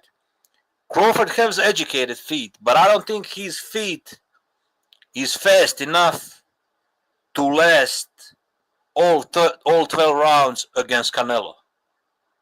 If that makes sense what I'm saying. I don't think he's going to be able to do that. And I don't think he's going to be able to hurt Canelo either. He ain't going to stop Canelo. Forget about that, right? I don't think that's even possible. But I don't think he's going to be able to box against Canelo for 12 rounds. He's not going to be able to survive. I don't think so, bro. I just don't think so. And he's, like I said, his footwork is educated, but his feet is not fast enough to evade Canelo's punches for 12 rounds. Like, people were mentioning Arislandi Lara. They were mentioning Arislandi Lara, right? But Arislandi Lara has totally different style than Crawford. Arislandi Lara is a strictly outside boxer with much faster feet than Crawford. I'm not saying Arislandi Lara is better than Crawford. I'm just saying he has faster feet than Crawford, and his style is completely different because he is a strictly outside boxer. Crawford is not a strictly outside boxer. He likes to be in the mid-range. He likes to trade punches. And that's where I feel that Canelo will, catch him like this, and it's over, If I'm wrong, I'm gonna admit I'm wrong, but I don't think I am. We will see. We will see very soon. We will see very soon. Damn, you beat me too, Leonard. Yeah, I don't think he can put performance like Sugar Ray Leonard against Hagler, for example. I don't think Crawford can do that type of performance. Because he's not that type of boxer. I mean, of course, he's not good as Sugar Ray Leonard, but stylistically, he's not that type of boxer. Bud versus Janibek would be tough, I think. Bro, I'm not even sure if he beats Janibek. I'm not even sure if he beats Janibek because a lot of these people don't want to admit that, but size matters.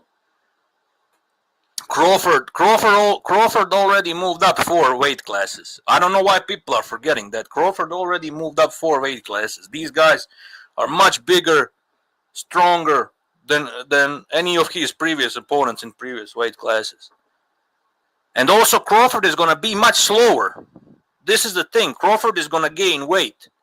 He's going to gain weight, and his feet is going to be even slower. So Canelo will be able to hit him even easier because he's going to lose speed because he's going to gain more weight. He's going to be slower. Logic, right? So that's why I think Canelo is going to win. And also some people were saying like Crawford is not that much smaller than Canelo, like because those people are only watching at their heights and their reach. But size is not about height and reach. Size is about frame. It's about bone density. It's about muscle mass. You know, that's like saying that fucking Fundora is bigger than Mike Tyson just because he's taller. This is what these people are pushing. These people are fucking retarded.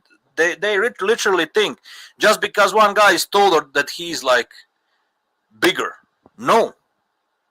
But if we went by that logic, Fundora would be bigger guy than Mike Tyson. He would be bigger than Andy Ruiz. Like, what the fuck are these people talking about? Just compare like compare their necks. Compare Crawford neck with Canelo's neck. Crawford has like a pencil neck, and I'm a Crawford fan. I'm not a Canelo fan. I'm a big Crawford fan. He's one of my favorite boxers, but I gotta keep it real. Crawford's neck is a pencil neck. Just look at Canelo's neck and then look at Crawford's neck. You can see who is naturally bigger guy. And also the size of their torso, the muscle mass, the bones, the bone density. You can see that his upper body is way stronger. Canelo's upper body is way stronger than Crawford's upper body because he's a bigger guy naturally. Just because this cocksucker is going to gain weight, that doesn't mean shit. You know? Canelo is the stronger guy here. Canelo is a naturally bigger guy. Fuck the height, fuck the reach. These people are fucking retarded, bro. Like I said, if we went by that logic, Fundora would be a bigger guy than fucking Mike Tyson. I mean, does anybody really believe that shit?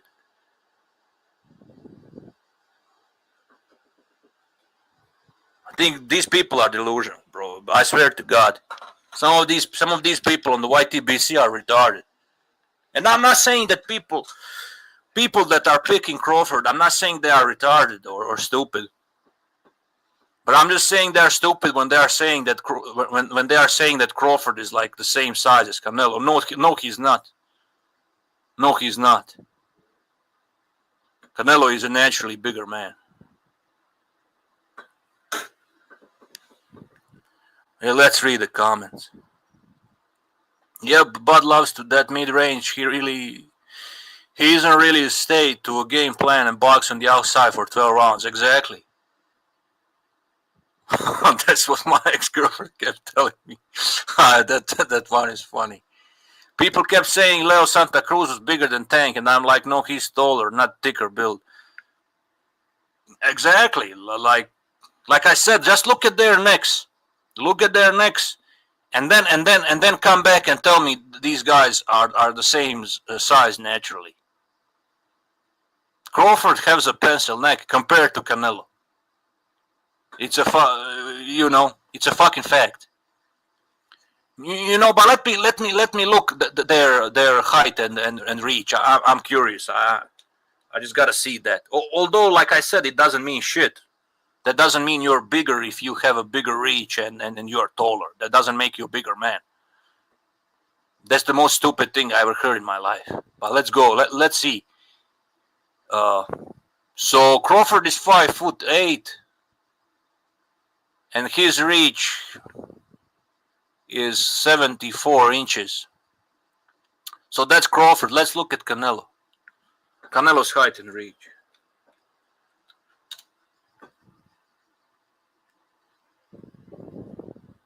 Canelo was knocking out bigger men than Crawford anyway. So, I mean, taller man, and with bigger reaches. So let me see.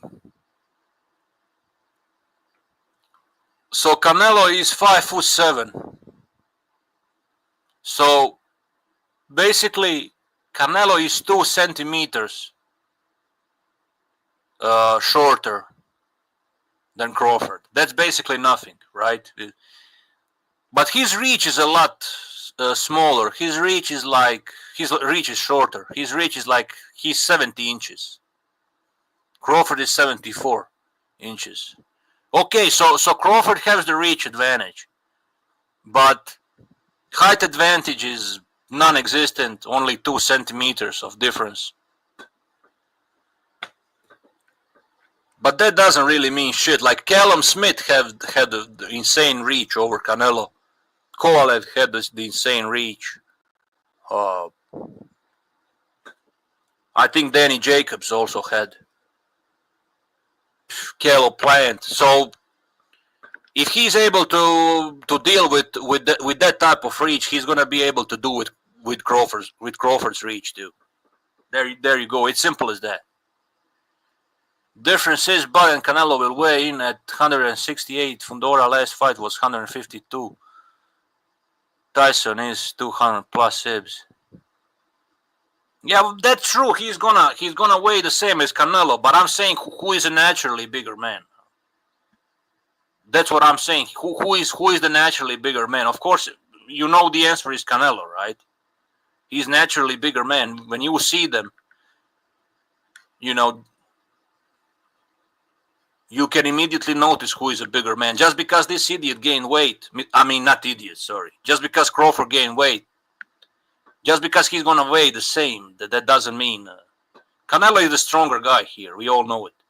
And Crawford, like I said, Crawford is going to be even slower because he gained more weight. What hurts Canelo in the eyes of the people is his opponents. He's going to decision with like Munguia and Berlanga are getting blown out next fights. Well, that's true. Well, listen, Canelo is past his prime, but I think Crawford is also washed up. I think this is the fight of two washed up legends. I think this is the fight of the two washed up legends, and I kind of favor Canelo, bro. I kind of favor Canelo. It is what it is. If Crawford wins, he deserves a massive credit. If he does that shit, he's a real deal. And I hope he does that. I actually like Crawford more as a boxer. I like Crawford more than Canelo. I'm a Crawford fan, but I still have Canelo winning. Because I'm using my brain, not my heart.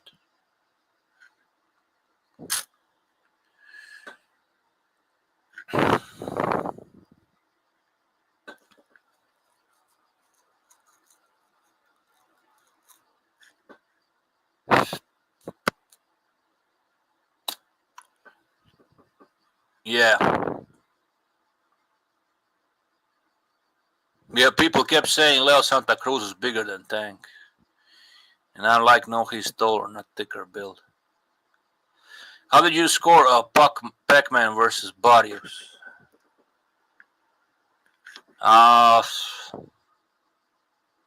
don't know. That fight could go either way, bro. I'll be honest with you, I didn't even care about that fight too much. I think that fight is a joke.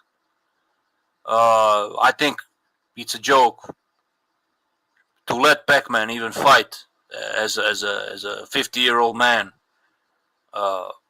I think it's a criminal fight. I think the people that sanctioned that fight should go to jail. Entire boxing commission should go to jail. Pacquiao and Barrios managers should go to jail too. But I don't know. I had Pacquiao winning like barely,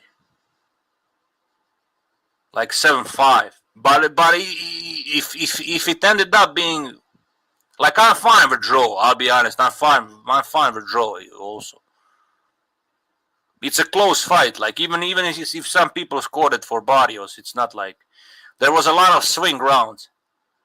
But I'm not very satisfied with that fight. I think that fight was like bad. Like I don't really give a shit about that fight. I think it's a joke. I don't like watching these fights where all legends are getting beaten up by these younger guys. I don't like those type of fights. It's not my cup of tea. But I think Pacquiao should retire. I don't think he beats any of these elite guys in that division. I think his time is over. He should play golf or something. I don't know. Tank arguably his best win is Barrios, who he put on registration close. Like Pac-Man just did that at 46. Yeah, but that just tells you how much of fraud Tank Davis is. And the saddest thing about Tank Davis is the guy can actually box. He's actually a pretty good boxer, but he's such a waste of talent. He didn't improve at all. And how can you improve when you fight all of those taxi drivers and no hopers?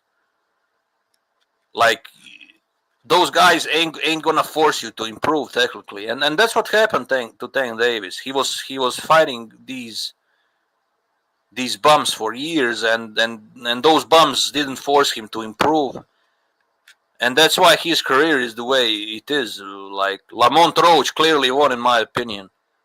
He was robbed. Lamont Roach was robbed.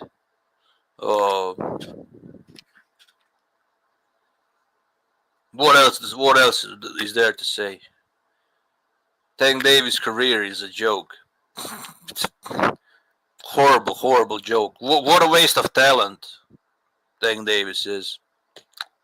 He's not even boring to watch to me. I kind of like his fights, but I just can't forgive him. His resume. I can't get over his resume. It's so pathetic. Like it makes me laugh. His resume makes me laugh, bro. I mean, it's a bit better resume than Wilder's resume. It's not a big difference, to be honest. It's a bit better, but it's still a joke. He also ducked Lomachenko for years, and then when Loma rejected to fight him, you know, this old version of Loma, then people are trying to switch that shit, and they are trying to pretend like Loma is the ducker. It's funny.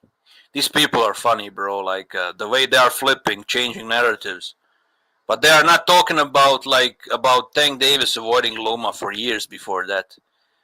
And you can make an argument that Loma rejected rejected the fight versus Tank Davis, but what about Tank Davis rejecting that fight years before? Fucking people just pick and choose what supports their argument. They never look at the full picture. They just pick and choose what fits their narrative.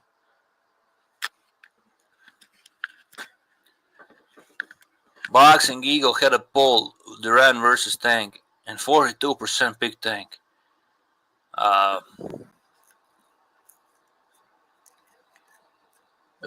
Angry Mexican, without being politically correct, bro.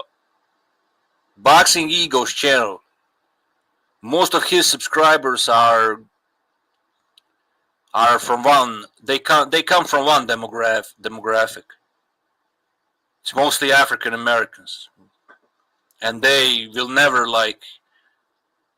I'm not saying all of them. I would even say most of them are okay, but the Boxing Ego subscribers, they are very biased, and I'm not surprised that they picked Tank. 42%, like, these people are casuals. You can see they are clearly casuals. They're just picking based on their race or ethnicity. They don't like even use their brains. They just pick Tank because Tank is black. Like, Roberto Duran would kill Tank Davis in a fight. Esteban de Jesus would beat the shit out of Tank. Ken Buchanan would beat the shit out of Tank. Fucking Ernesto Marcel would beat the shit out of Tank, let alone Duran. And these guys I just mentioned, they were Roberto Duran's opponents. Okay, they were his best opponents at lightweight. And I believe Ken Buchanan would give a boxing lesson to Tank Davis, let alone somebody like Duran. Duran is like one of the best boxers ever. He's definitely the best lightweight. These people that are saying that Benny Leonard is the best lightweight, they're nuts. They're fucking nuts. And Pernell Whitaker, some people were saying even Pernell Whitaker. Come on. Prime Duran beats everybody at lightweight. Everybody. I don't care. Like, people, I know there is always going to be some contrarian. He's going to pull some name out of his ass. Fucking Benny Leonard from 19th century. He's going to beat Duran. You know? Or fucking Pernell Whitaker, the guy that literally has no offense. All he has is defense. He's one of the greatest defensive boxers ever. Don't get me wrong, but that's not enough to beat Duran.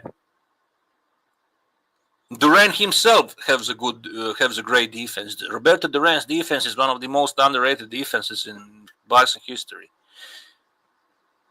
Roberto Duran knows how to parry. He knows how to parry punches. He knows how to bob and weave. He knows how to. He's very efficient at blocking punches. His upper body movement is also very good. It looks like he's dancing tango, or when he's evading those punches on the inside. Like, the guy is able to land punches at the same time and avoid them. Like, few fighters are able to do that, like land and avoid at the same time. So he's much more complete than Pernell. Pernell is good at what he did, but this guy is more complete.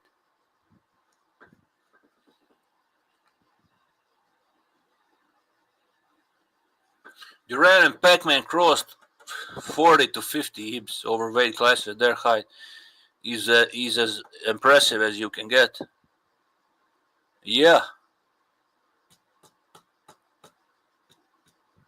Exactly. Yeah, Roberto Duran was an 8. Pacquiao. Pacquiao was an 8th division champion. He was a champion in eight divisions, which is, I don't think anybody is gonna surpass that. I can't even imagine somebody surpassing it. Maybe I'm wrong, but that's a huge accomplishment. And Duran, same thing. Duran actually beat up Iran Barkley at super middleweight. So Duran, the guy that started as as a lightweight actually beat up Iran Barkley in a super middleweight division. That's crazy. If you look at the size difference in that fight, it's wow, like it's insane. And Duran looks a bit chubby in that fight when he fought Iran Barkley. He looked a bit chubby. He looked a lot shorter. Like his frame, like you can immediately see Iran Barkley has the bigger frame and everything. And yeah, Josh Taylor just retired, I saw, due to eye injuries. Yeah. Well, Josh Taylor was a good fighter back in the day. He had some good wins, like Regis Prograis, Ramirez. I think he beat O'Hara Davis earlier in his career. O'Hara Davis was like a big prospect. A lot of people thought that O'Hara Davis is like a real deal. And Josh Taylor beat him up. So, Josh Taylor had a good career. I think he fought Catterall. Was it 2 or 3 times? I can't even remember. He won the first fight, right? Josh Taylor won the first fight, but it was controversial, right? Or maybe I'm wrong. I don't want to cheat, so I'm not going to look it up. I think that's what happened. Barkley went 2-0 versus Hearns. Not saying prime Hearns, but still impressive. Yeah. One thing about Tommy Hearns is he was kind of chinny.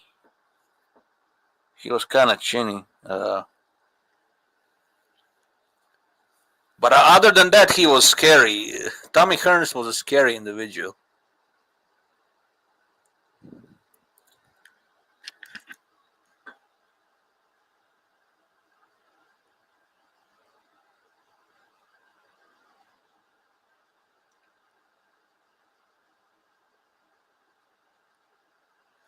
DJ, who do you think had a better undisputed run?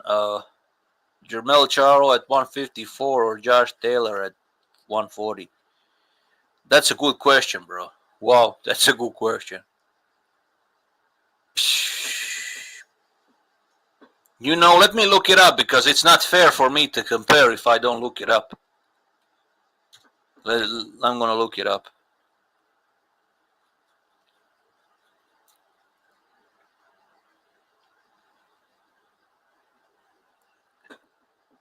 Jermell Charlo.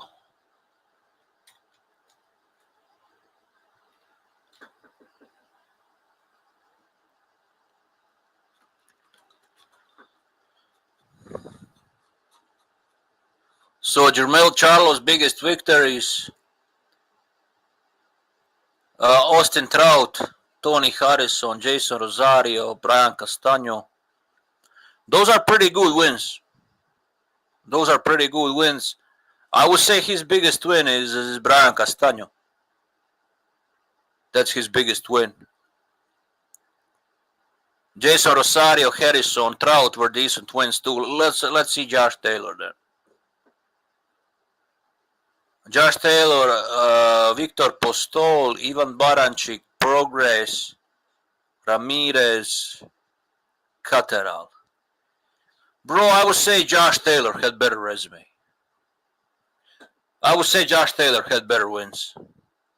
Because I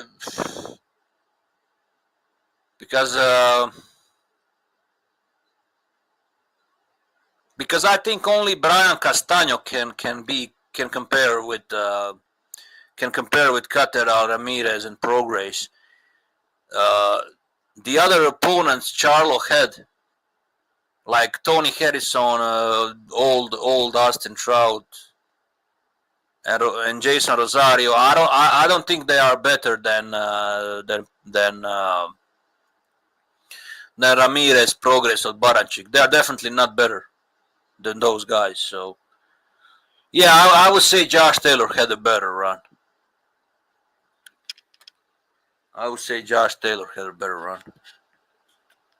Because I think only Brian Castaño can be compared to best Josh Taylor's victories. Those other guys can be compared. So I will go with Josh Taylor. I will go with Josh Taylor. What do you guys think? What do you guys think? But it is a good question, actually. It was a good question.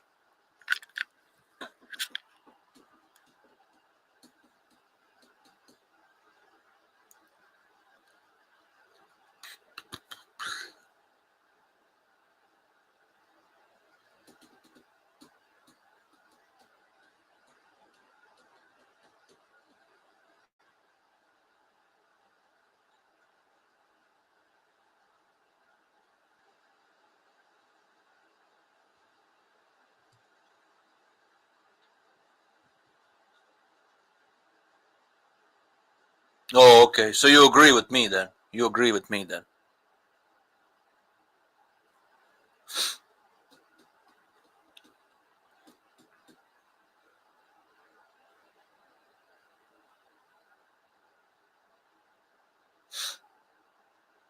Yeah, that's true. Yeah, that's also one of the reasons I picked Josh Taylor. I think Josh Taylor had better resume overall.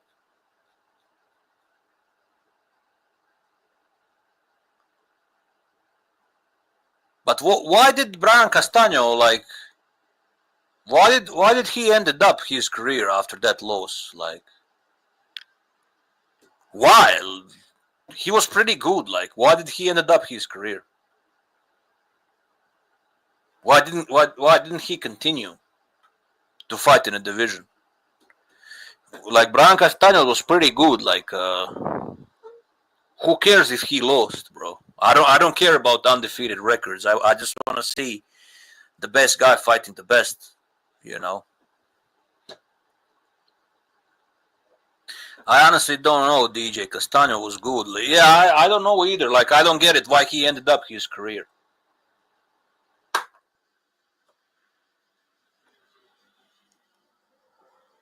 That's weird. Like, to end your career just because of one loss. Weirdest shit ever.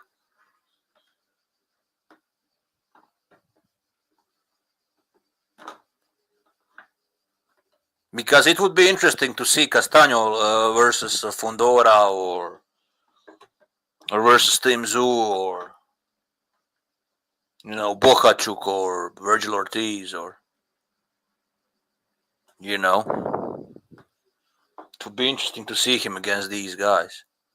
Or Madrimo or Bakaram. Weird choice. Weird choice.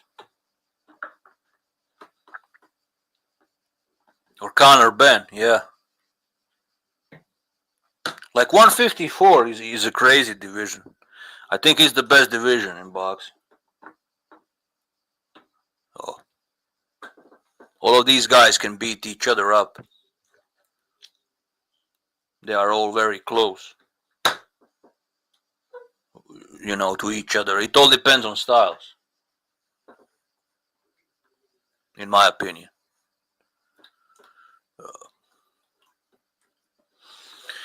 But yeah, but I was thinking about something.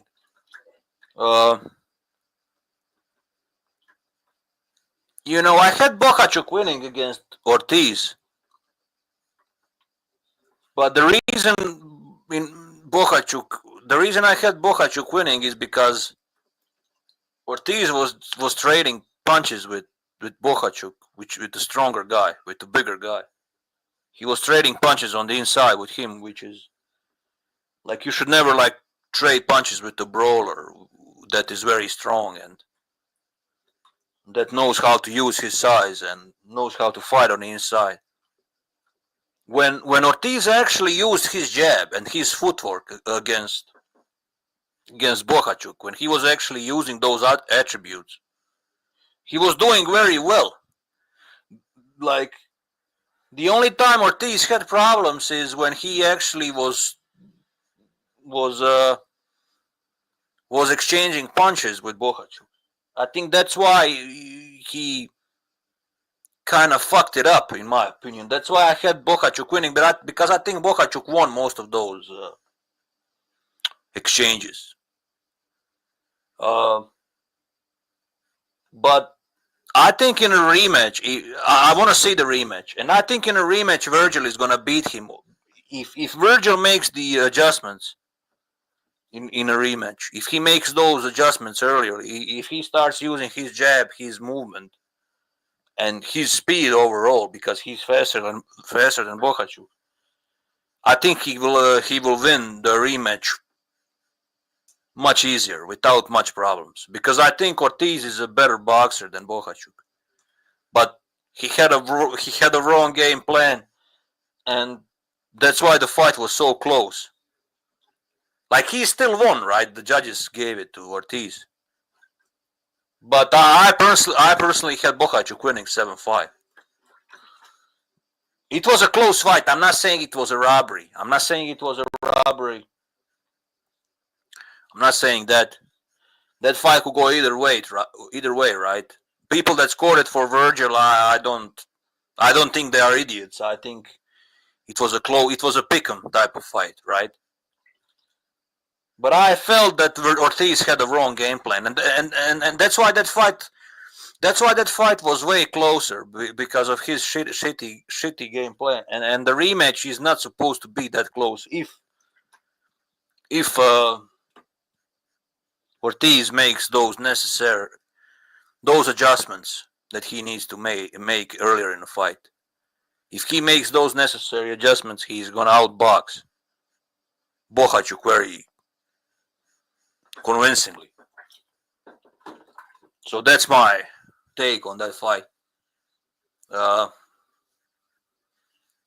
don't know, bro. 154 is so competitive.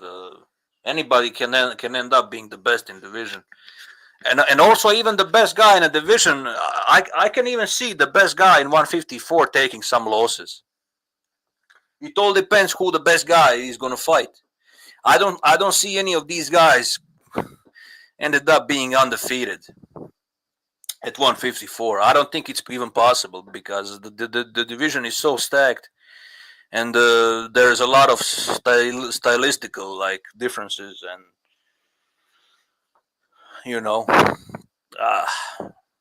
it's a tough one.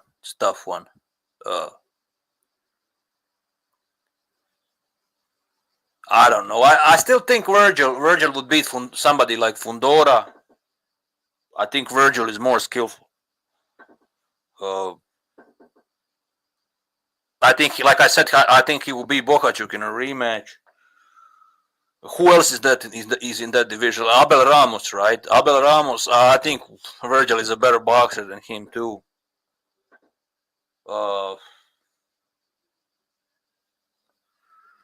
Only Bakram. I think Bakram would be the toughest fight for Virgil Ortiz. I don't know who would I favor, because I only saw like one Bakram fight, and that fight was against Tim Tszyu. There is not a lot of footage of Bakram's fights on YouTube, so it's kind of hard to predict how that fight would go.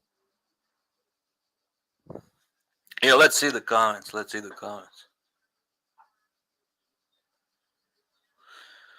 Yeah.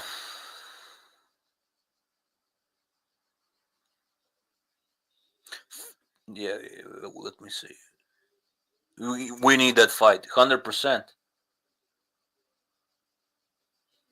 We need that fight, bro. That's the fight I want to see. That fight is like, that would be very exciting.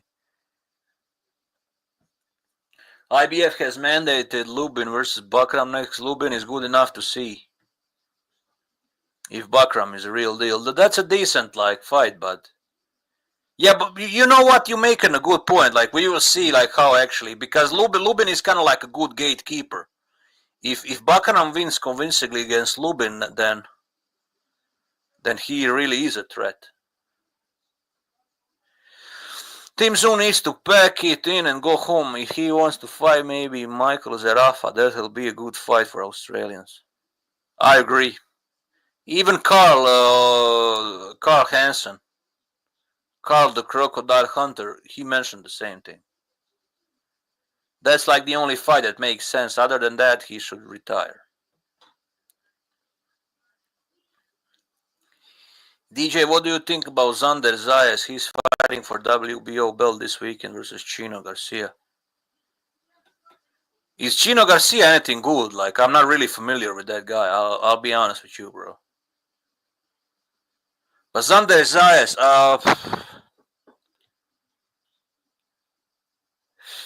I think he's good, but I don't think he's better than Virgil Bakram or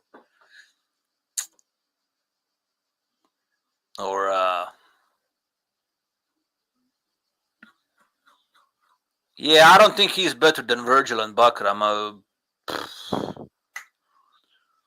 I'm not sure how would he do against Bohachuk or Fundora. I don't know. He's good, like Zayas is good, but I don't think he's I don't think he can beat these top guys. I don't know. I don't think he's that good. Like, he's good, but not like some people were saying. Chino Garcia, I don't know anything about him, to be honest. Who the fuck is that guy?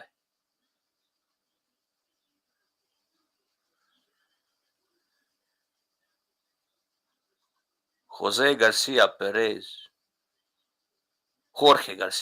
sorry.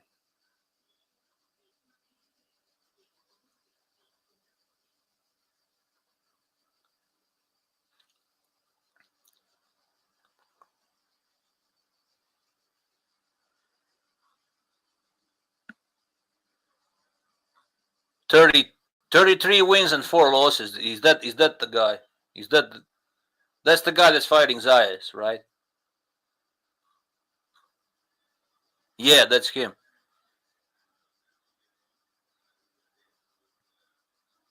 I think Zayas should win this fight comfortably. Like, this guy seems to be tough, but I think, yeah. Yeah, Garcia is not a bad. I saw the Charles Conwell. He beat Charles Conwell. You know what, bro? We will actually see how Zayas is good. Like, if Zayas beats this guy convincingly, then I'm gonna be sold on him. This is like a good litmus test.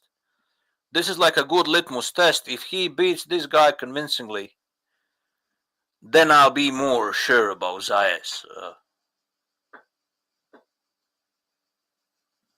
But for now, I'm not really like.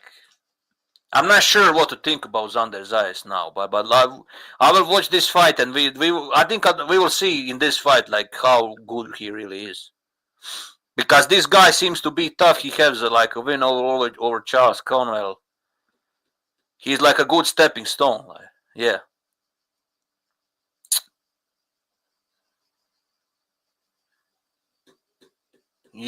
Yeah, but listen, if Zayas is really good, it's not supposed to be close, right? Because this guy, like this Garcia guy, he seems good, but he's not actually elite. He seems like a tough guy, and we will see, bro.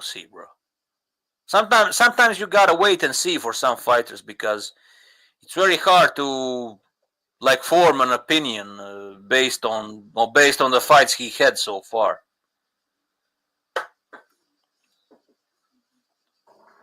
Ugh.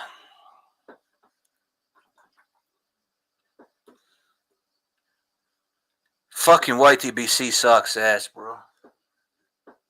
Sucks ass.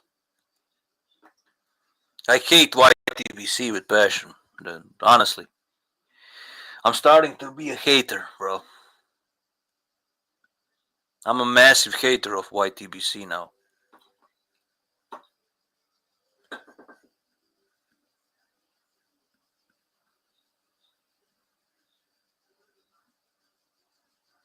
Who is your favorite Looney Tunes character? Hee.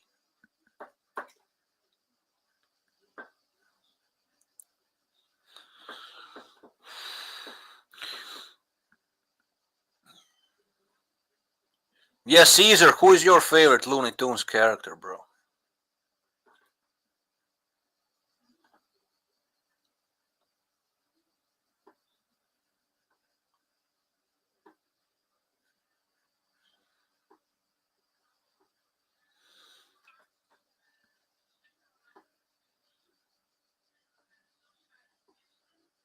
Yeah, 154 is on fire.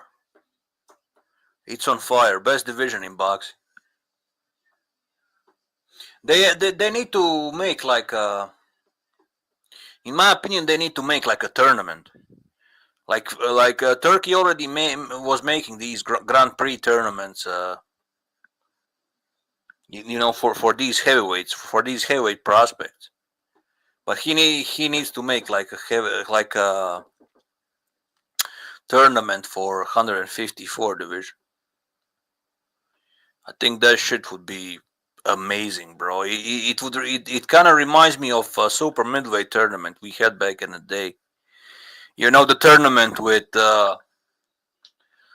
Andre Ward, Carl Froch, Mikel Kessler, Glenn Johnson, Arthur Abraham, Edison Miranda, who else? Was it Jean Pascal? I think Jean Pascal, George Groves, Andre Dirrell, Jermaine Taylor, right?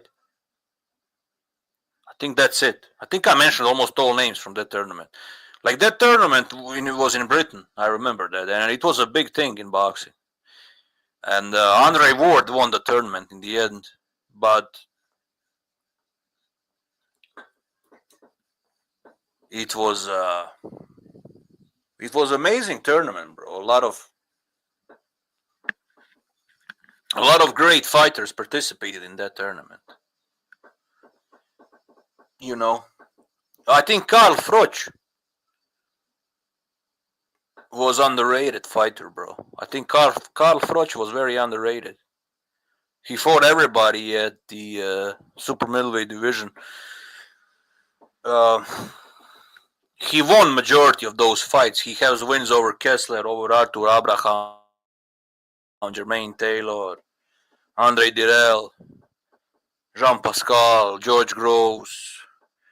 He only lost to Andre Ward. So you know, I'm just thinking, like, if Wilder is so-called Hall of Famer, how is this guy not a Hall of Famer? So yeah, he was like the best guy in super middleweight, like, until Andre Ward showed up.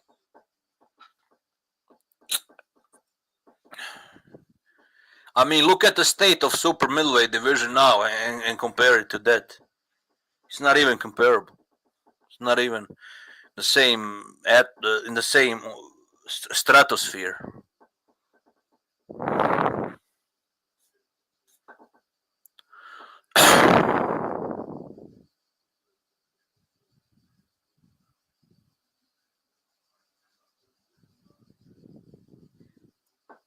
Yeah, imagine hearing that all day. Who's your favorite Looney Tunes character? My favorite character is Bugs Bunny. Fucking lunatics, bro. And I like Brandon. Don't get me wrong. I empathize with people that have autism, right? But come on, bro.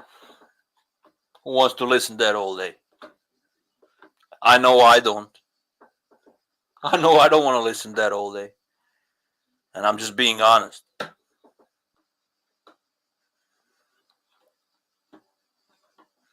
Nothing against the kid, but it is what it is.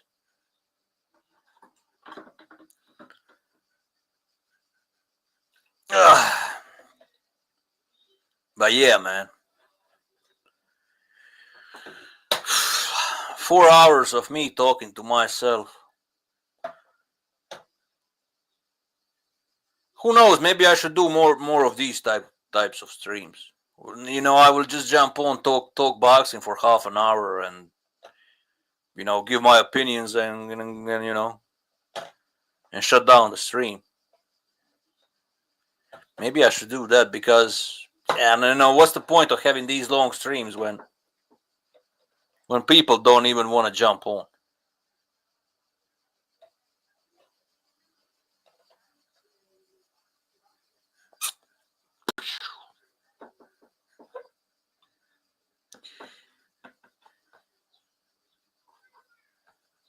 Yeah, I'm gonna end this shit.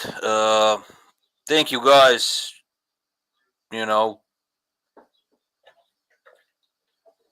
It's only like 2 or 3 guys in the chat, but still, thank you for being here. Angry Mexican, Caesar G, Mr. Pads, who else? Chad. Yeah, man, that's it. See you later. Peace.